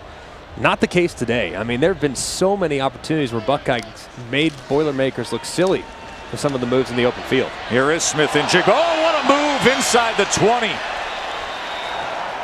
He is shifty, isn't he? He is so good in quick space, Greg. And just to do it justice, let's do it in slow-mo. What? And that's where you press the L1 on the PlayStation remote. He jumps back inside. Marvin Grant was trying to get a hold of him, and he came up with air. Great move there by the talented slot receiver. And you saw Wilson and JSN move on the top of your screen. False start. Offense number 5. 5-yard penalty. First down.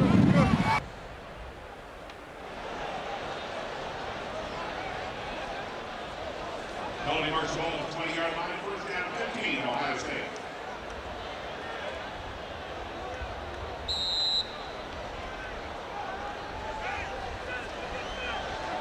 It's for 1st and 15.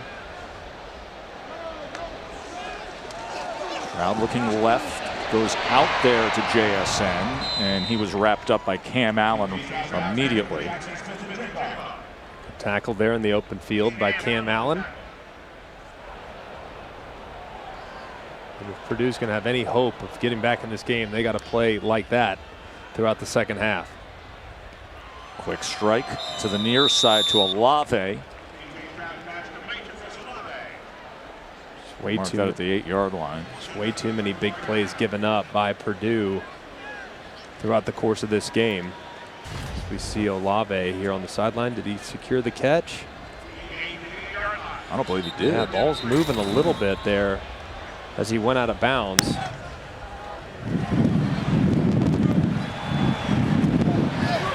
Purdue is going to take a timeout, and maybe they're going to review it. Well, this week on Sunday NFL Countdown, an all-access look inside Russell Wilson's remarkable recovery as he gets set to return against the Packers. And of course, Randy Moss will rank the best catches. You got Moss. 10 a.m. Eastern on ESPN is Sunday NFL Countdown. They are currently the officials taking a look at this last play. Called a catch on the field. You see the ball still moving a little bit as he goes out of bounds. I don't know if he ever has secured the catch officially before he gets out. I think that ball's still moving. So I actually think this is going to be overturned and be declared an incompletion.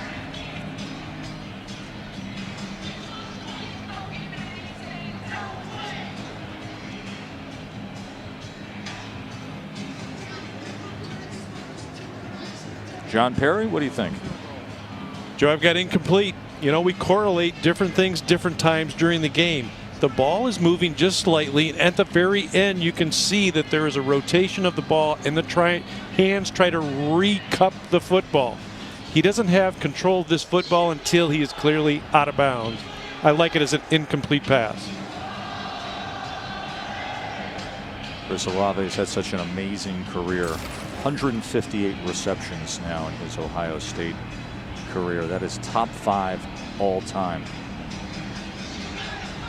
Over 2,400 yards.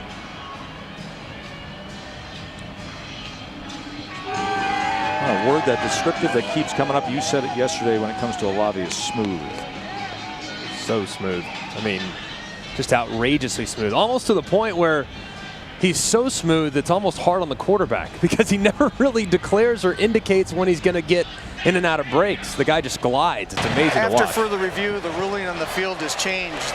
The receiver juggled the football and did not complete the process of the catch before stepping out of bounds. Therefore, it's an incomplete pass.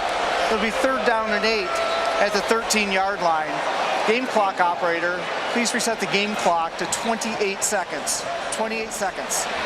28 seconds until Purdue will head to the locker room in the first half that they'd like to put in the rearview mirror as quickly as possible. Ohio State is just shy of 400 total yards right now.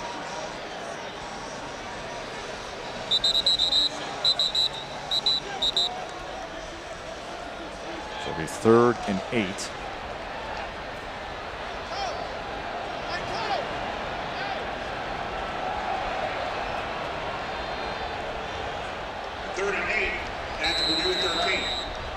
C.J. Stroud and the gang back out there. 28 seconds remain in this first half.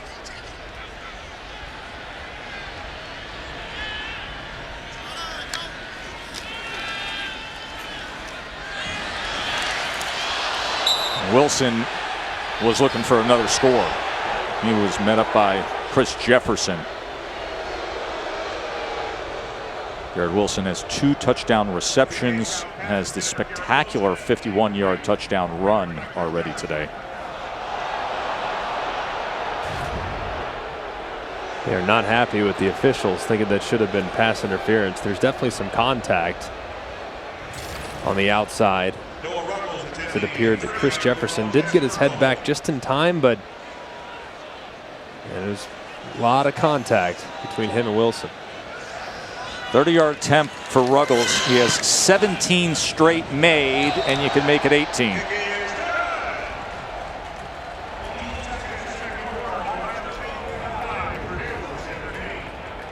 (45-17). Tied for the most points scored in a half against a Big Ten opponent in Ohio State history. Coca-Cola Zero Sugar is a proud sponsor of ESPN College Football.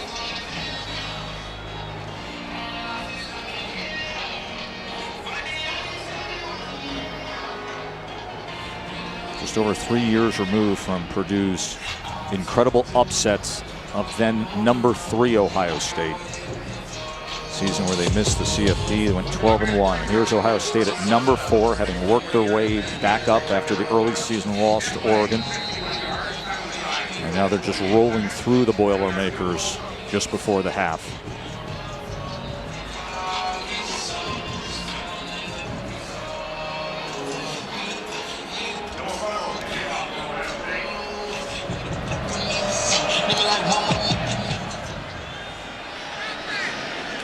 Fair catch inside the 15.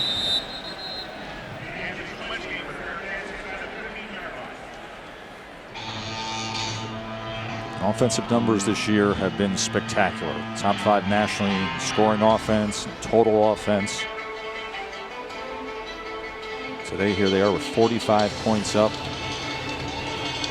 Stroud's over 200 yards passing, 3 touchdowns, and 19 of 25 throwing the ball. How about this? Yeah, Purdue.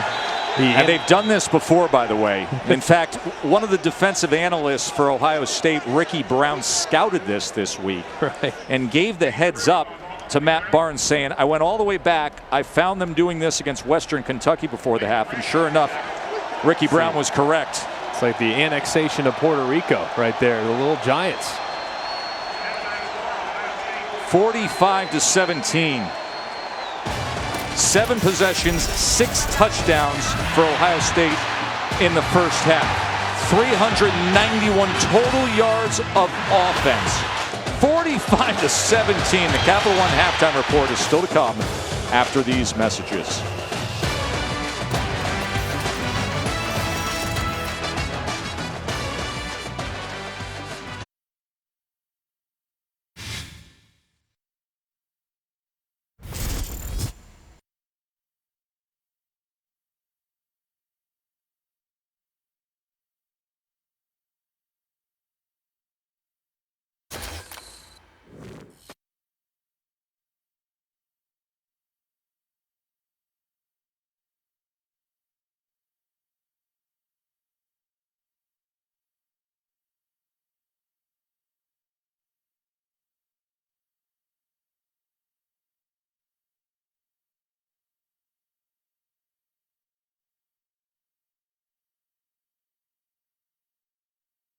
You're watching Veterans Week coverage on ESPN, brought to you by USAA. Back with you for ESPN College Football on ABC, presented by Arby's as part of Veterans Week, brought to you by USAA. Number 4 team in the country, up 45-17.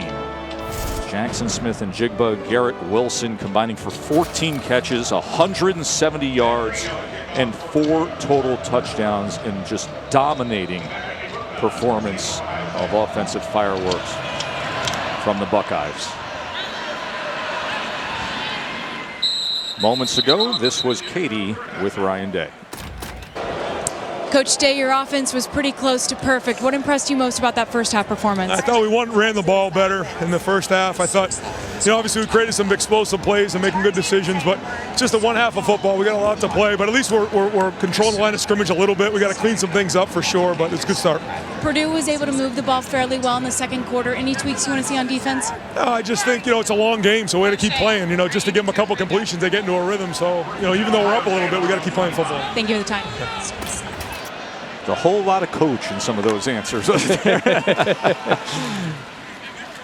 about as close to perfect as you can get when you assess that first half. Listen, Garrett Wilson's back this week. You see every piece of weaponry put forth, and then C.J. Stroud, the young quarterback, doing his thing. They've been outstanding. I mean, so in rhythm, so good running the football. I think we know that the weapons on the perimeter are unbelievable. We know that. What I'm most encouraged by is how this offensive line has responded after a week, or really 2 weeks, of kind of up and down play. They've had their way with a Purdue front that's actually pretty dang good. Henderson tries to spin forward for a few. Henderson had that dynamic 57-yarder in the first half. Yeah, and as you see this Ohio State team, I mean, they have so many pieces. Here's Travion Henderson right after a fumble when Purdue was in Ohio State territory.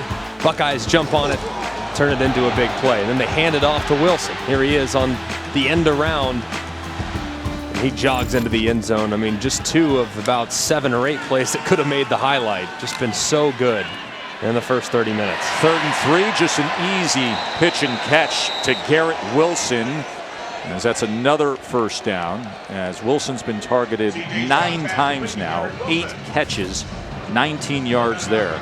9 times. Every time you say that, I think of Ferris Bueller, but a great catch there. Excellent, excellent hands and, of course, awareness where he's at on the field. Stroud, plenty of time, going to go deep, got a man wide open and into the arms of Chris Olave. Flag is down, we'll check on that, as Olave got open downfield. Number 88. 10-yard penalty. First down. Tagging the tight end, Ruckert, with holding.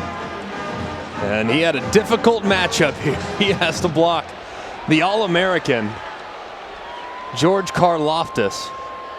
You're going to see him one-on-one. And honestly, you're going to watch Ruckert.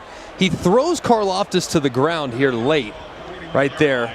Good job by Karlaftis initially getting rid of him, but man, I gotta be honest. I mean, I don't love the call. And I can understand why C.J. Stroud is upset. And Seemed to me like it was a better block than it was a hold. I didn't see hands outside. I didn't see any jersey getting tugged. A little surprised that the official called that one. And walk it back to a 1st and 20.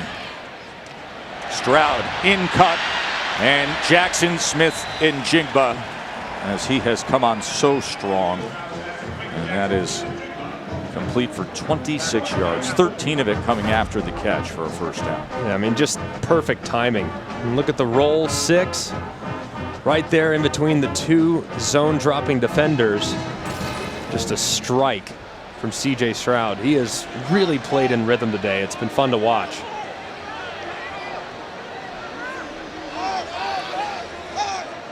Just like that to the Purdue 33-yard line.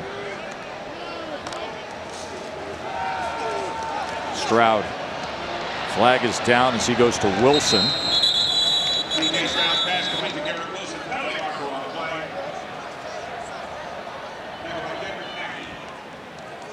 Stroud came in 6th nationally in passing yards per game. He's got 257 at this point. Illegal motion. Offense, number 5. 5-yard penalty. 1st down. And he's moving. You'll see Wilson. And this is actually on the quarterback. He's got to wait for his guys to get set. Just one quick look from CJ Stroud and you avoid the 5-yard penalty. He's played beautifully, so we're obviously nitpicking a little bit with his responsibilities, but you got to let your guys get set up for a half second before you snap the ball. That was right into what Ryan Day said, right? Henderson spinning for a couple extra. We said, you listen to that halftime interview, and they play about as flawless a first half of offense. And we still got to clean some things up. There are still little things you always have to clean up. Yeah, we saw their punter once, and it was while he was holding that's right. a field goal there at the end. So I would say, yeah, maybe some things to clean up. Maybe they want to work on their 3- and 4-yard plays as opposed to their 15- and 16-yard plays. But like I said, we know this team's got firepower. We know they got great weapons, great speed, great skill. But the group that's needed to come on for them if they want to be a national championship contender has to be that O-line. They've been so much better today. If it was my job to run the ball, I'd be a running back. 7 days ago, say CJ Stroud. As he loses a yard there, forced out by Cam Allen. This was the exact quote that he gave of the recent questioning as to why we just don't see much of the quarterback run in the game plan for Ohio State. And Stroud was asked directly. That's what he said. Right, you always want what you don't have, right? He's throwing the ball magically, playing great, but he's not running it enough. I mean, same thing going with Bryce Young, Alabama fans saying the same thing. Why didn't he run the ball? Well, he's throwing it great. Exactly. 3rd down and 11. Stroud, shallow cross underneath as he goes to JSN, who tried to reach out for that line to gain, and Markham maybe just a yard short. It's a good effort there. Thought he might have had it, but just a little bit short. This is where you want to lean on that offensive line, especially in particular the right side of that offensive line. You got Paris Johnson, Dewan Jones, the right side of that offensive line combined. Those guys are a cool 685 pounds. I'm running it right behind them in a 4th and short situation. 4th and 1 with Stroud and Henderson. Going to pass on 4th and 1. And easily doing it with Wilson, who makes a move, stiff arms, and scores again. That is his 3rd touchdown catch of the day. He also has the touchdown run. He has been spectacular today.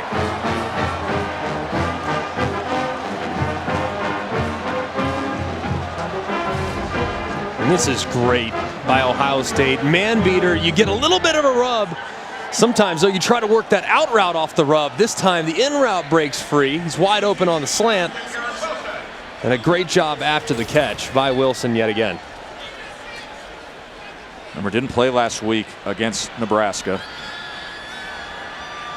And this is a guy who Mel Kiper has very high, has a number 16 overall in next year's NFL draft. All-America candidate for Ohio State. And more explosive plays, right? The 7th Ohio State explosive play of 20 or more yards. Garrett Wilson, 52-17.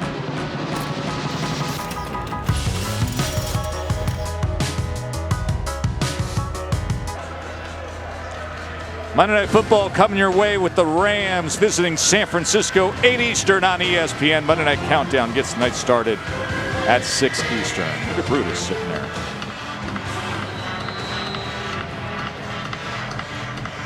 So Garrett Wilson has 9 catches, 110 yards, and 3 touchdowns. And yet his best play of the game may have been on the ground. His one rush for 51 yards, and that score. 4 total touchdowns for Wilson, 52-17, Ohio State. Let's go to the field with Katie George. Well, guys, Jeff Brom knows a good football team when he sees one. When I caught up with him at half, he said it's simple. They're making plays, and we're not. But what he did say was the way his group responds in the second half will likely dictate the way that they finish this season. So he wants to see resiliency from this group, win or lose. A lot that can be learned in situations like this. Absolutely. A lot you find out about yourself as a team. 100%. Just keep fighting. Get some momentum. I mean, if you don't win this one, get some momentum for next week. Doru, good run, well blocked, and he goes for 11 yards. He's been dealing with an illness this year, so for King Doru, there's actually some days he can't practice at all.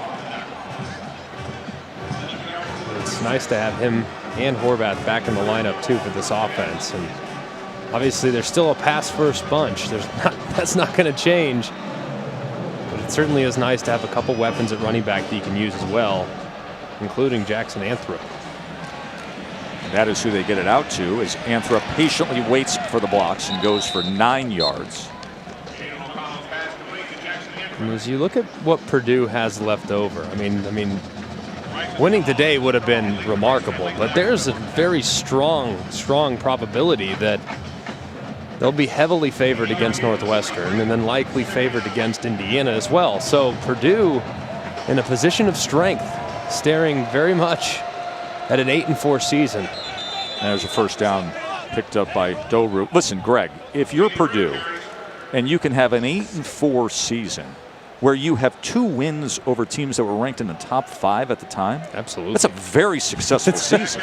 It's a historical season for Purdue. I mean, this is the first time, when we're looking at all the notes and everything, this is the first time since 1960 they've beaten 2 top 5 teams in the same season. I mean, there's so much to be proud of with this team. Connell gets it to Wright, and Wright wrestled after crossing midfield and thrown back, but he did get to the 49. And now getting a little chippy out there.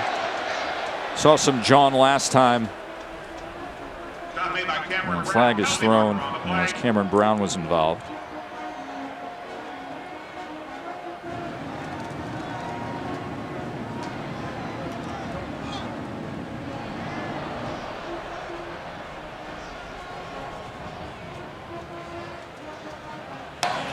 After the play was over, unsportsmanlike conduct, offense, number 69. That's his first of the ball game.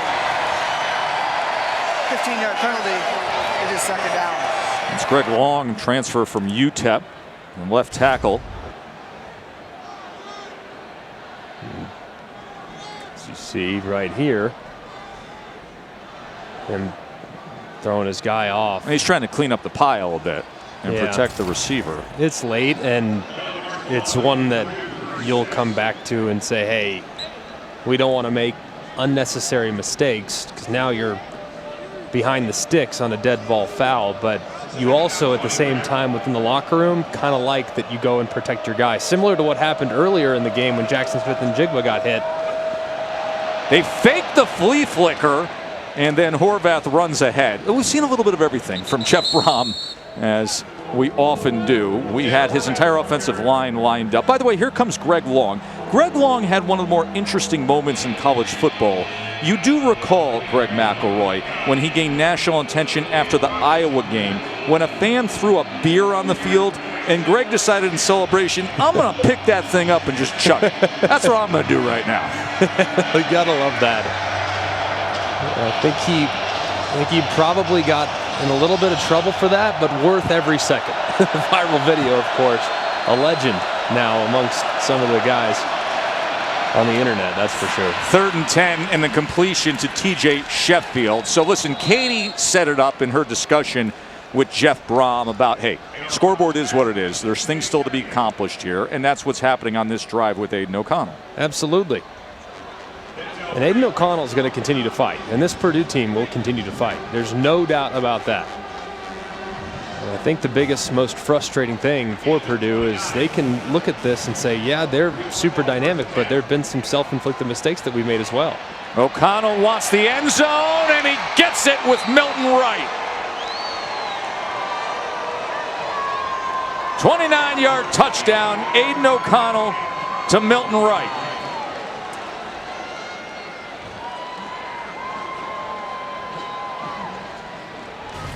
And how about the throw?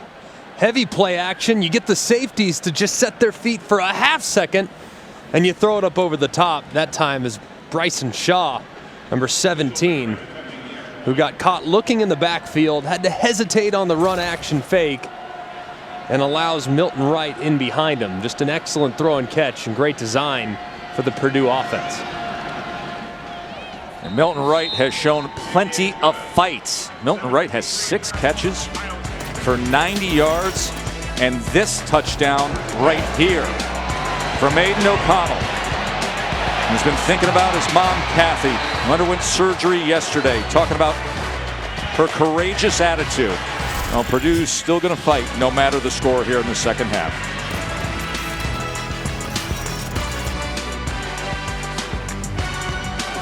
Great guest list for the Mannings tonight. You've reached Peyton and Eli. Leave a message. This is Liam Neeson. I have a very particular set of skills, none of which involves watching game film. Watch Peyton and Eli. You never know who will drop by. Always fun to be with the Mannings on a Monday night as you're watching the Big Ten on ABC. There's a lot of chatter this week about the spoiler makers and could they do it again? Yet they understood this would be the toughest challenge of this upset-seeking team. This is Ibuka on the return. And he maintains his footing. That's a heck of a return from Emeka Ibuka. Taco Bell welcomes you to the Live Más Student Section of the Year contest. Use hashtag Student Section Sauce, and you can get the committee's attention. Go to ESPN.com/Taco Bell to see how your school can compete.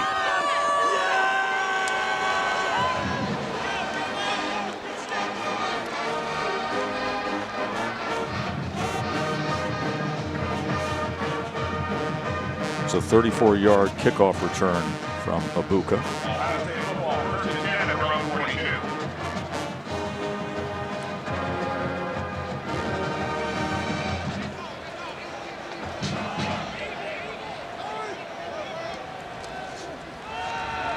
Stroud back to pass again. Downfield again, looking for Olave. It's incomplete. He's targeted Olave 7 times today. The big target has been Garrett Wilson. Crowd wanted PI against Jefferson. They're not going to get it, but Wilson has just been incredible today, hasn't he? He's been amazing. He always is. I mean, I just love watching this young man play. He has great hands, great feel, and does a really good job of using his body in space and finding separation. You see him here in the open field on the end around, and here he is. How about this one? On 4th and short, catches the slant. How about this? Look at that bottom line. In the history of Ohio State football, he is the first one with a day like he's had today. 3 receiving touchdowns and a rushing touchdown. That's amazing. Well, just think about the superstars in the history of Ohio State. And it's Wilson who's the first player in the great history of Ohio State football. A place that's had 7 Heisman Trophy winners, right? To have 3 receiving touchdowns and 1 rushing touchdown in a game. It's amazing. I mean, the historical significance of that is remarkable, but the crazy thing is just kind of unsurprising. That's how good he is. I mean, he's just an absolute superstar. 3rd and 11 for C.J. Stroud, a blossoming star as a redshirt freshman. Goes on the shallow cross to Olave, who's just going to settle it in at the 46-yard line. When you start to think about this Ohio State team, and we're going to see their punter the first time today. Just the amount of weapons that they have at their disposal and the way they could spread the field both horizontally and vertically is pretty remarkable. Under 6.5 minutes remaining in the third quarter, and this is the first time that Jesse Mirco comes out to punt. The freshman from Perth, Australia. Didn't need to stay busy today, did he?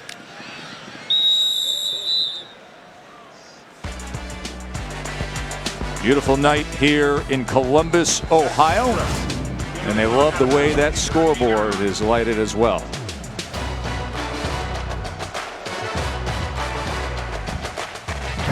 This is Specialist Jacob Walker with the 40th Public Affairs Detachment, 101st Airborne Division Air Assault. I'd like to shout out the Ohio State University. Let's go Buckeyes!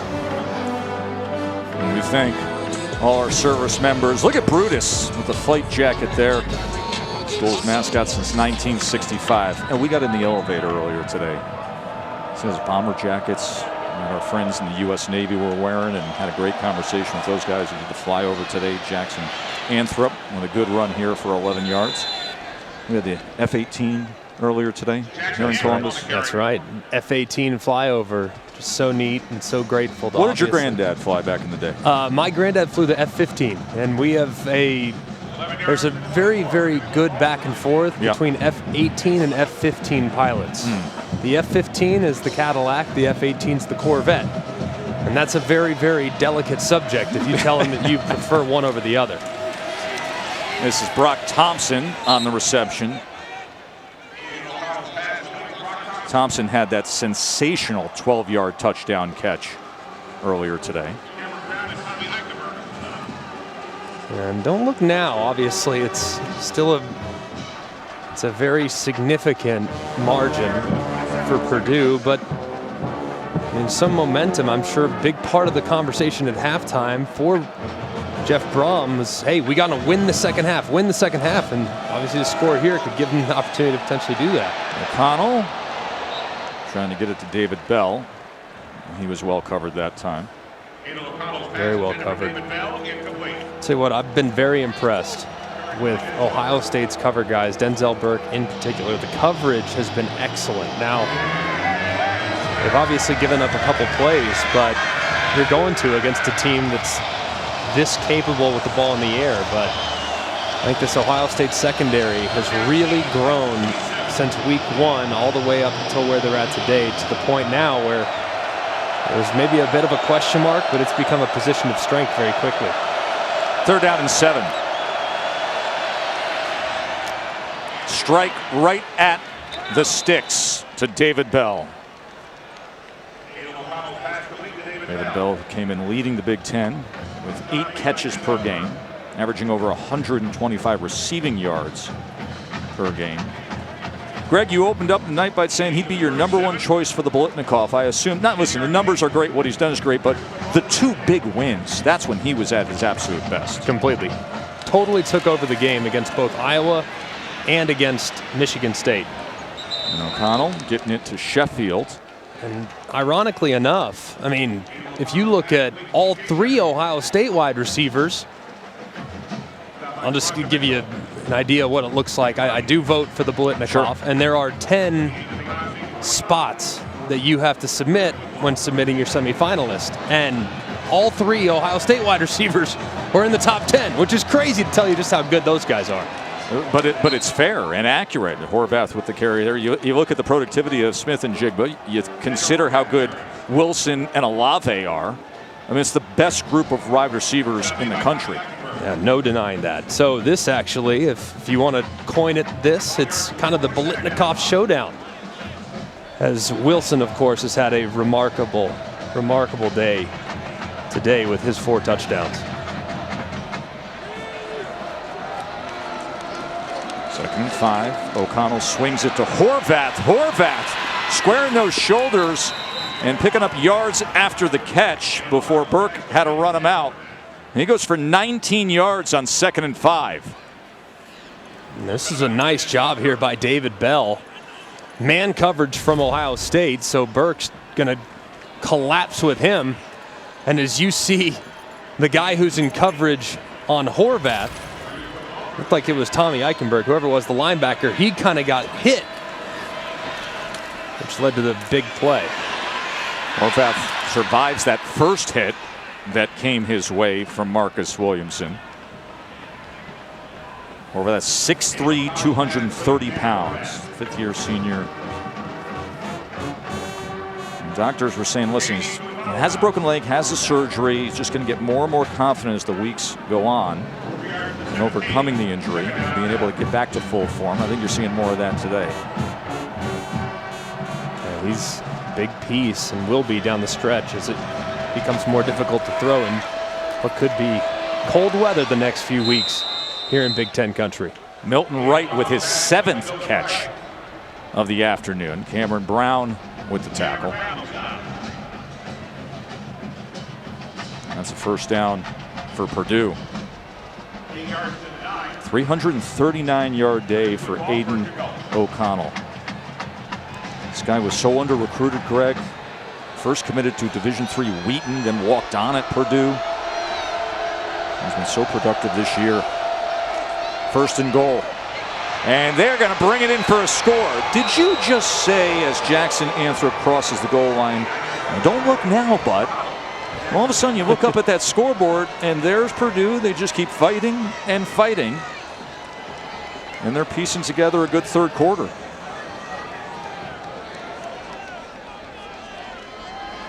And this is just an easy West Coast offense play. Q8 is what it's called. Sprint right option. You get a little rub, a little mesh, and what defenses like to call a little pick. And it springs Anthrop for the touchdown. Fine line between the rub and the pick. And the bottom line is the touchdown there with Jackson Anthrop. And this is twice now on this drive that Bell really serves as the mesh guy, the rub guy, or the pick guy, if you will. As you see, he runs up and just kind of has a slight collision with Marcus Williamson, who's in coverage. And Anthrop breaks wide open into the flat. You said that there's a fine line between mesh and pick. Well, the line is what side of the ball are you on? That's right. If you're an offensive player, it's called a mesh. If you're a defensive player, it's called a pick. Either way, it was well executed there by Purdue, and understandable why the Ohio State sideline wanted the offensive pass interference. O'Connell's 35 of 43 for 348 yards, 4 touchdowns. Hasn't thrown an interception today. He's having a day, man. He really is. He's having a heck of a day. And this young man is so accurate and has been very poised.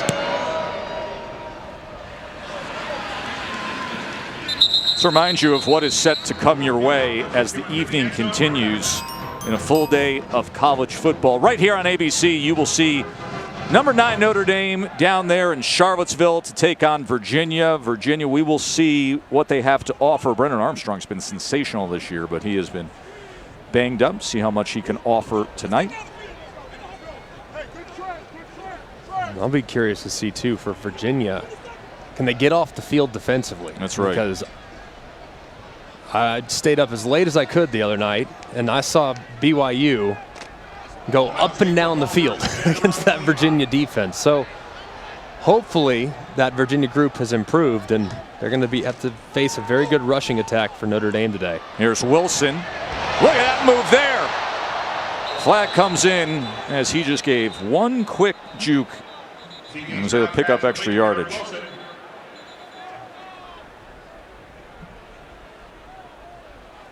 Forced out of bounds by Chris Jefferson. Penalty marker on the flag. There is no foul for offensive pass interference as the pass was first touched behind the line of scrimmage. Result of the play is a first down. And good job of cleaning that up by the officials. You can, of course, if the ball's thrown behind the line of scrimmage, you can initiate contact. So a good job there by the officials. And how about Wilson? I mean, just give him the ball. And you see what is usually a very good tackling defense in Purdue. Not the case against the talented ball carrier.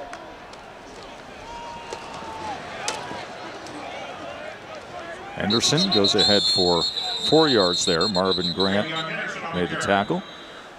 College football playoff rankings are brought to you by Goodyear. You can see that loss by Oklahoma, pretty significant. Michigan State playing quite well. It looks like they've not going to allow the hangover to come into play against Maryland. Ohio State in complete control. It appears as though Georgia is doing the exact same. So won't be a ton of changes next week, assuming all the results hold. Olave turns the corner, gives a stiff arm, and another that time against Mackey.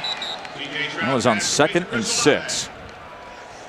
As Chris Olave goes for 13 yards and another first down for the Buckeyes. How about this right here?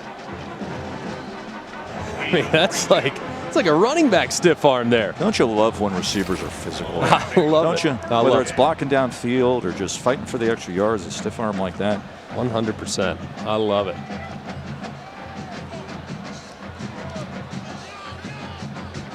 Final half minute here of this third quarter. Third quarter saw Ohio State take the ball, come right out, get up 52-17, and then Aiden O'Connell and Purdue. As we heard Katie tell us, Jeff Brom just wanted to see them fight, see them play to the end, and they have. As O'Connell had right for the 29-yard touchdown, Anthrop moments ago. But this Ohio State team, now over 500 yards of offense. 518 yards of offense through 3 quarters of football. 52-31. Wilson had his 4th touchdown of the day to start this second half. And then Purdue, they're still getting after it. College football presented by Arby's returns after this message and a word from our ABC stations.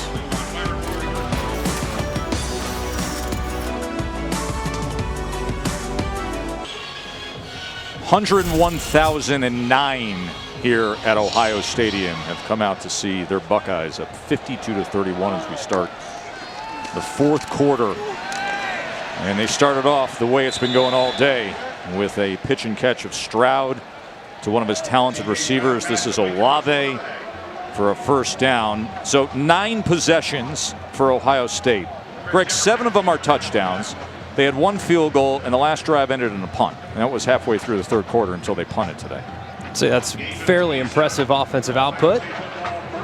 Very efficient, really, in every facet offensively. There hasn't been anything they haven't been able to do today. It's been very impressive. Stroud.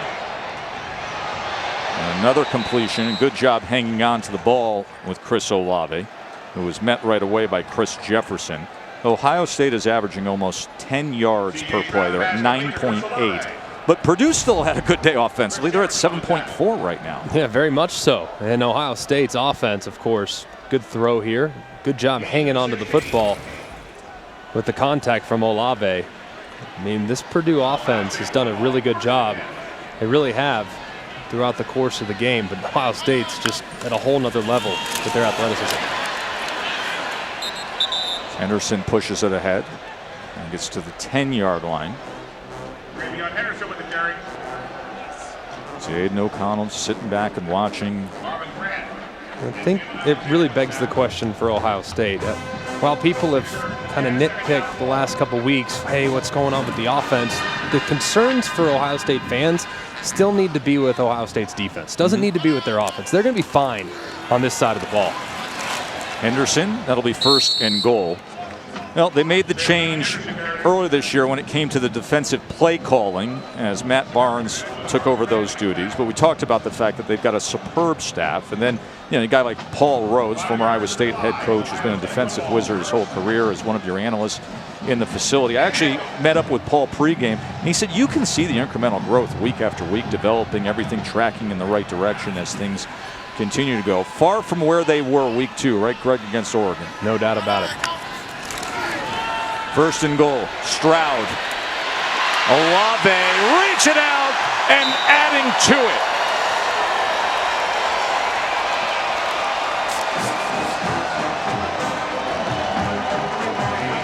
Five-yard touchdown for Chris Olave. C.J. Stroud has 5 touchdown passes today.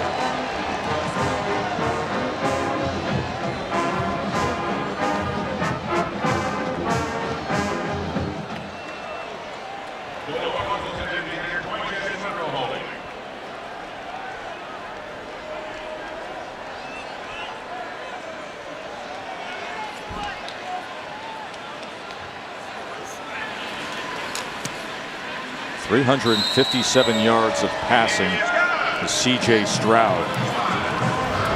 The big three, Smith-Njigba, Wilson, and Chris Olave. Chris Olave, 9 catches on the day. And put a star next to that one. The touchdown to make it 59-31.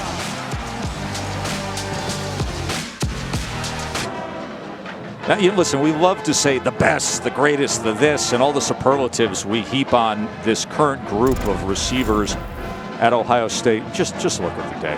I mean, just look at the numbers. We got 12 minutes of football to play, and these are the numbers. It's unbelievable. And what's crazy, too, I mean, the ball just doesn't hit the ground. If it gets within, gosh, almost 5 feet in any direction around any of those 3 guys, they catch it. I mean, they're just so fantastic, so fun to watch. Maceo kicks away. Fair catch at the 11-yard line. Katie? Well, I asked Ryan Day, guys, yesterday what makes Chris Olave so good, and he said what he can do in his first 10 yards is incredible. He has great speed. He also can track a deep ball as good as anyone Ryan Day has ever been around. But he says he's got strong hands for a skinny guy. Day says he's wiry, strong, but above all else, he's a competitor. Olave has made a lot of clutch plays at Ohio State in rivalry games and in the CFP, but he has this uncanny ability to step up when his team needs him most. Look at him stretching out for that pylon. I love it. Flip it back. Does Purdue as he goes back into the hands of Horvath. So Olave has the touchdown moments ago. That's 33 career touchdowns now. The all-time Ohio State record, Greg, is 34 receiving touchdowns all-time by David Boston. Yeah, it's pretty amazing. Just what a career he's had. And I remember we came to practice probably 4 years ago, and I remember Urban Meyer pointing out Olave. I believe he wore number 18 at the time. And he said, look, this guy right here is going to be ridiculous.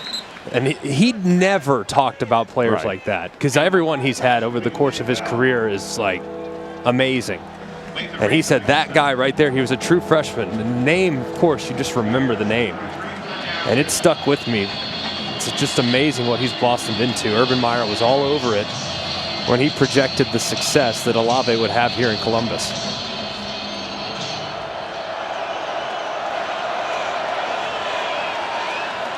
Bell had the 9-yard reception, and now Doru with the run. He's going to be right at that line again. Javonte Jean-Baptiste with the tackle. He's one of those many players from the Big North Conference in New Jersey. He went to Bergen Catholic and dot this Ohio State roster. So much talent comes out of that conference, the Big North. You look at this group, too, up front. I mean, defensively, of course, here on a 4th and 1, no surprise that Purdue's going for it. But defensively, been pretty stout against the run today. Let's see if they can be again here on 4th and short. Whistles blow pre-snap because of a timeout called by Ohio State. Timeout, Ohio State. Their first of the half. We'll take that break with them.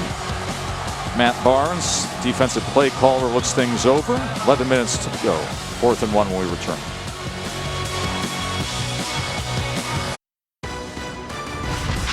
College football on ABC is presented by Arby's. We have the meats. All the famous sevens in Ohio State history, including that guy who's in the studio right now on ESPN, Joey Galloway, Cornelius Green, first African-American starting quarterback in Ohio State history. And we've got a number 7 in C.J. Stroud, who has 5 touchdown passes today, 357 yards. He's been just dynamic, coming off a 400-yard game again last week today's been spreading around to the big three, to Smith and Jigba, Wilson, and Olave. And now a 4th and 1 off the timeout for Purdue. As Ohio State called for the timeout. And they go with David Bell on the jet motion. And the All-America candidate at receiver carries the ball to move the chains for the Boilermakers. Yeah, I love this guy, man. He is such a special playmaker. And that time, I like that they went to this too, because Ohio State, before the timeout, had indicated that they were going to squeeze that defensive line. So, hey, take it, take a picture, see if you can't head into him around the edge. Steel Chambers comes up and fits that run.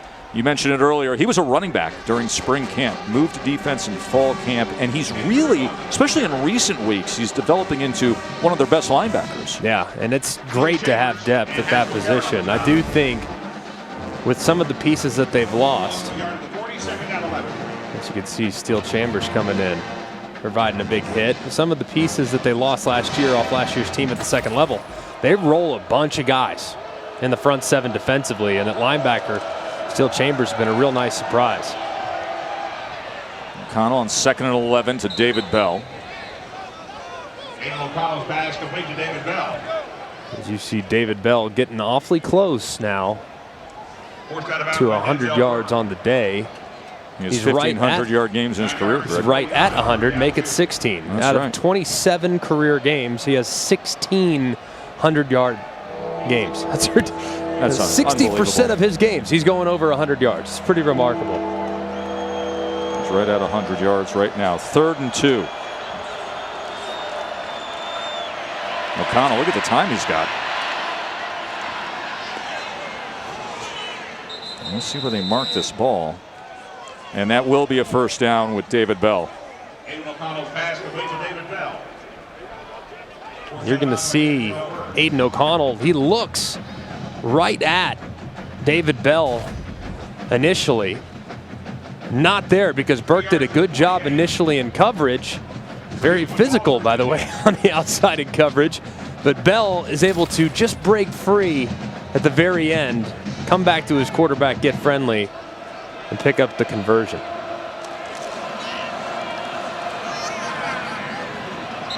Wright had to come back to it. Well, guys, David Bell has an incredibly supportive family, but that doesn't mean his granny, Karen Butler, doesn't call asking questions.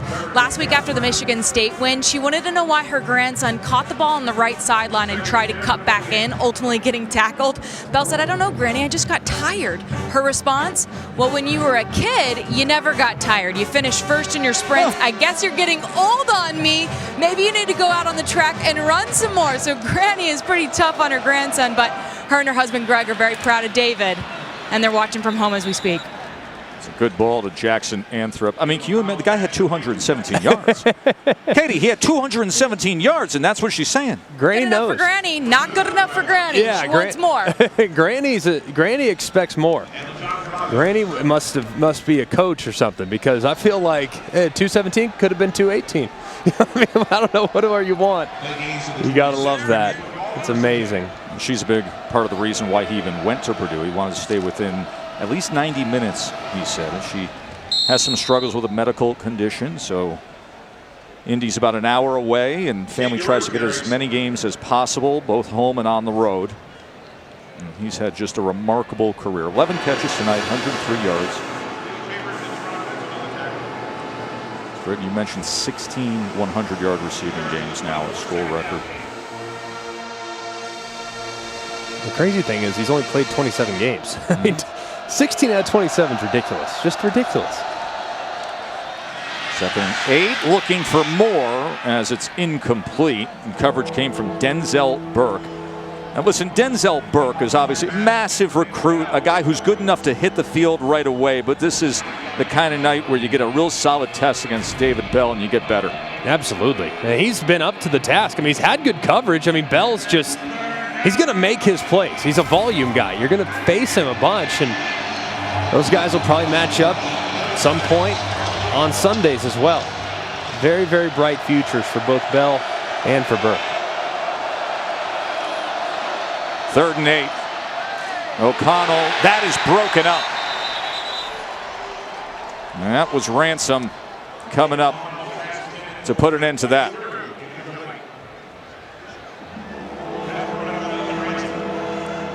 Nathan Ransom put the hit on Doru. Yeah, very nice hit to dislodge the football. Set up 4th and 8 here. Let's see if Jeff Brom tries to work that in route that he's hit a couple times to Milton Wright. It's actually been a really good route for him. Let's see if they try to work that right there from number 0. 4th down and 8 to the end zone. Incomplete as Bell couldn't hold on to it.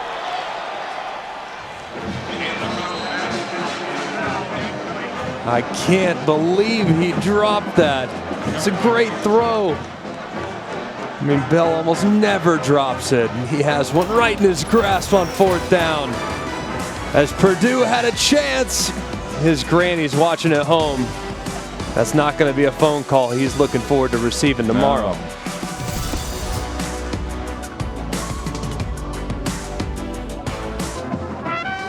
Back here in Columbus. 59-31. 7:40 to play. Stroud. Going to probably see a lot of Mayan Williams down the stretch here. Let's go to the studio and check in with Kevin. Mayan Williams on the carry. Set a match by Kamari Brown.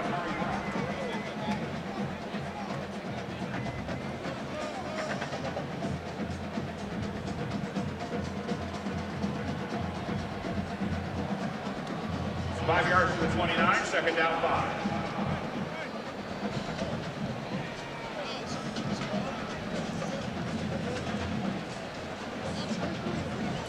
And it's critical for their success. When he has been on, that team can score. It'll be an uphill challenge without him against the Irish if he can't go. Williams on 2nd and 5. Good run by Mayan Williams. Tiptoes the sidelines there. Master Teague unavailable. Seen a hefty dose of Mayan Williams backing up Travion Henderson. And as Williams was for 20 yards there. He's got 76 on the day, Greg. Yeah, and you got to like the left side of that offensive line just collapsing that hole. And Mayan Williams, this is who he is. I mean, he's downhill, A-gap to A-gap type of runner. He's very powerful. This part of the game, too. I mean, he just body blow after body blow after body blow. Had a big run that opening night against Minnesota for a big touchdown to get the year going. He's banged up, missed a few games, only had a carry against Nebraska. But tonight getting extended work with the lopsided score.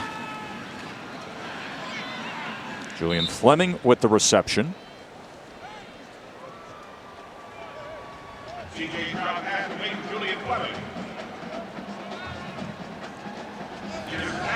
We said it already today, but we've talked a lot about the wide receivers, understandably so. Ryan Day's got to be thrilled with this group today, but it should come as no surprise.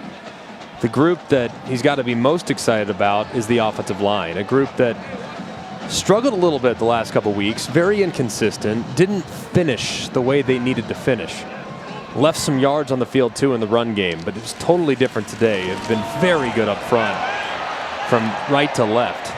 Just really powerful. And they're going against the Purdue defensive front too, with George Karlaftis, some guys that can be very disruptive. So it's a pretty good defensive front that they've played, and Ohio State's offensive line has certainly answered the challenge that they were issued this week. Just opened up a hole for Williams to go for 14 more yards. And there's George Karlaftis. He's got the amazing life story. Mother's from West Lafayette, Indiana. Grew up right next to campus. Father was from Greece. They met at Purdue, moved back to Greece, and that's where George grew up. And then his father passed away when he was 13 years old, and they moved back to the States. And he's turned into one of the very best defensive line prospects in the country. He's a special player, and he hasn't had his best day today. And then give credit to Ohio State too. I mean, Ohio State made it hard on him. One thing that pass rushers love, space and rhythm. When you give them space and rhythm, they can do a lot of work.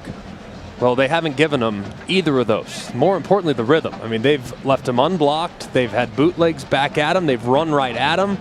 I mean, they've done a lot of different things to kind of get his head spinning a little bit. So he hasn't had the impact in the game that a lot of us anticipated, and that's in large part due to the great game plan from Ryan Day and his offensive staff. And he gets so much attention. As Williams bounces it to the outside, took that little dip to the inside, and then got out for another first down. But listen, when he was a freshman, George Karlaftis was just on a tear of 17 TFLs, 7.5 sacks. But as the years go on, people realize what you're about. You're going to get double teamed. You're going to get a lot of attention. Ohio State's done a very good job with him today. So he's born in Greece. The tragedy with his father passes away when he was only 44 years old. And George said to us, he's like, listen, it's 8th grade. I don't even know what a yard line is. I don't even know what the positions are. But he's pushed in high school. He was a great natural athlete.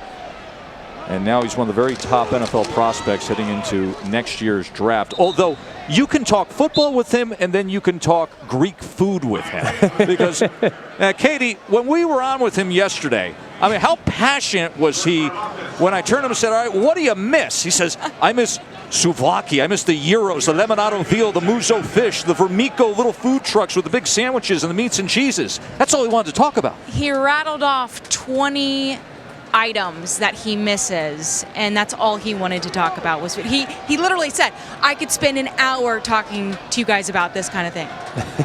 He did not want to go back He's to a foodie. He did not want to go back to the football conversation after we steered it in that direction, that's for sure. Extra fight from Williams. And Katie, before he was a great football player, there was another sport that he was dominating. Yeah, he was a standout water polo goalie before moving to the United States. It was a sport his dad thought he'd excel in, which proved to be true. Karlaftis did a stint with Greece's national water polo team, and for training, he said he'd tread water while holding a chair over his head for 10 minutes or longer. So he had these incredibly strong legs, which he says ultimately laid the foundation for his football career. So the guy's super explosive, and when he started in the 9th grade, he said he fell in love with it after year 2 of playing football because he loved the aggressiveness and just being able to get after the quarterback. And he said when they moved to West Lafayette, he went and watched the Purdue club water polo team. And at that point, him being 13 years old, he said, I'm better than all these guys. I'm not playing water polo. It's like, wait, hang on a second. I mean, goodness gracious. He said, and he also corrected us too, Katie. I said, so hang on a second. You tread water for 10 minutes with a chair over your head? He goes, oh yeah, with my shoulders out of the water. He made sure that we knew that his shoulders were out of the water while he treaded the water. If I put a stopwatch on you and ask you to tread water and hold a chair, what are we getting to on that? Are we getting to 3 seconds, 4 seconds? I mean, how difficult? First question, which chair? Right. Okay. All right. I get to pick my chair, and it's going to be a very light chair, probably a kid's chair. I mean, that's right. Let me borrow a chair from my son and I give him 30 seconds tops. I'll take the under. I'm not good in the water. Not good at it. Victory formation for Ohio State, of course. We said it at the top of the show today. We said, listen, you can see the finish line now. 22 days away. That's when the selection committee is going to have the final say. The All-State playoff predictor said Ohio State right now 55%. Of course, for more, ESPN.com/All-State playoff predictor. Hey, Georgia, we know what they are. Greg, I offer this to you. We were with Georgia last week. Here we are spending the week with Ohio State. And a lot of times last week, you would define for me the kind of team it would take to have a chance to beat Georgia in that great defense. And some of the things can speed over the top. I'd take Ohio State. I'll just come out right now and say it. If I had to have a team right now to beat Georgia, it'd probably be Ohio State. They're the most consistent to me with the threats that they give you on the outside and potentially winning one-on-ones. I think Ohio State would certainly be at the top of that list. Them and Alabama are the two that I'd choose. If I had to take down the Georgia Bulldogs, I had one game to do it. Those would be the two teams I would consider. How about that guy right there? Garrett Wilson, 3 receiving touchdowns, 1 rushing touchdown. It was a 51-yarder. He's just dynamic.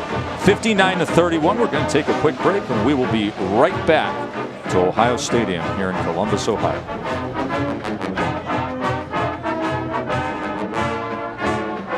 the AT&T Countdown to the College Football Playoff National Championship, Monday, January 10th on ESPN. Ready. Joe Tessitore, Greg McElroy, Katie George back with you on a day where Garrett Wilson was just spectacular. 126 receiving yards, 3 receiving touchdowns, the 1 rushing, and moments ago he was with Katie. Garrett, welcome back. What an incredible performance by you. 4 touchdowns, almost 200 yards of offense. What did you think of your performance tonight? I mean, it felt good to be back out here with my bros. And, I missed it last week being out here. And just to be able to bounce back like this, on a Saturday night feels good. Coach Day said there was an edge to the offense this week. You guys weren't happy with the way that you played a week ago against Nebraska. What did you think of the response tonight? I mean, this is what we planned on doing. So when we take the field every week, we feel like we want to score every drive. And if not, get points every drive. So, we feel like not many people can, stop us, and we got to prove that every week. You've got a young quarterback in C.J. Stroud. He was on point tonight. What did you think of his performance?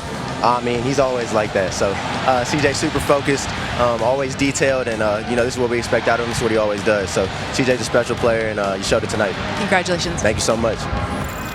Greg, you said he wanted to score. They expect to score on every possession. They had 11 possessions. They scored on 9 of them. They punted once. They ran the clock out the other time. Pretty good.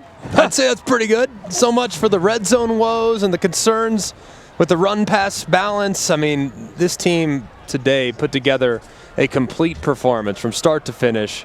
It was a joy to watch, and I think they just put the rest of the college football world on notice as well.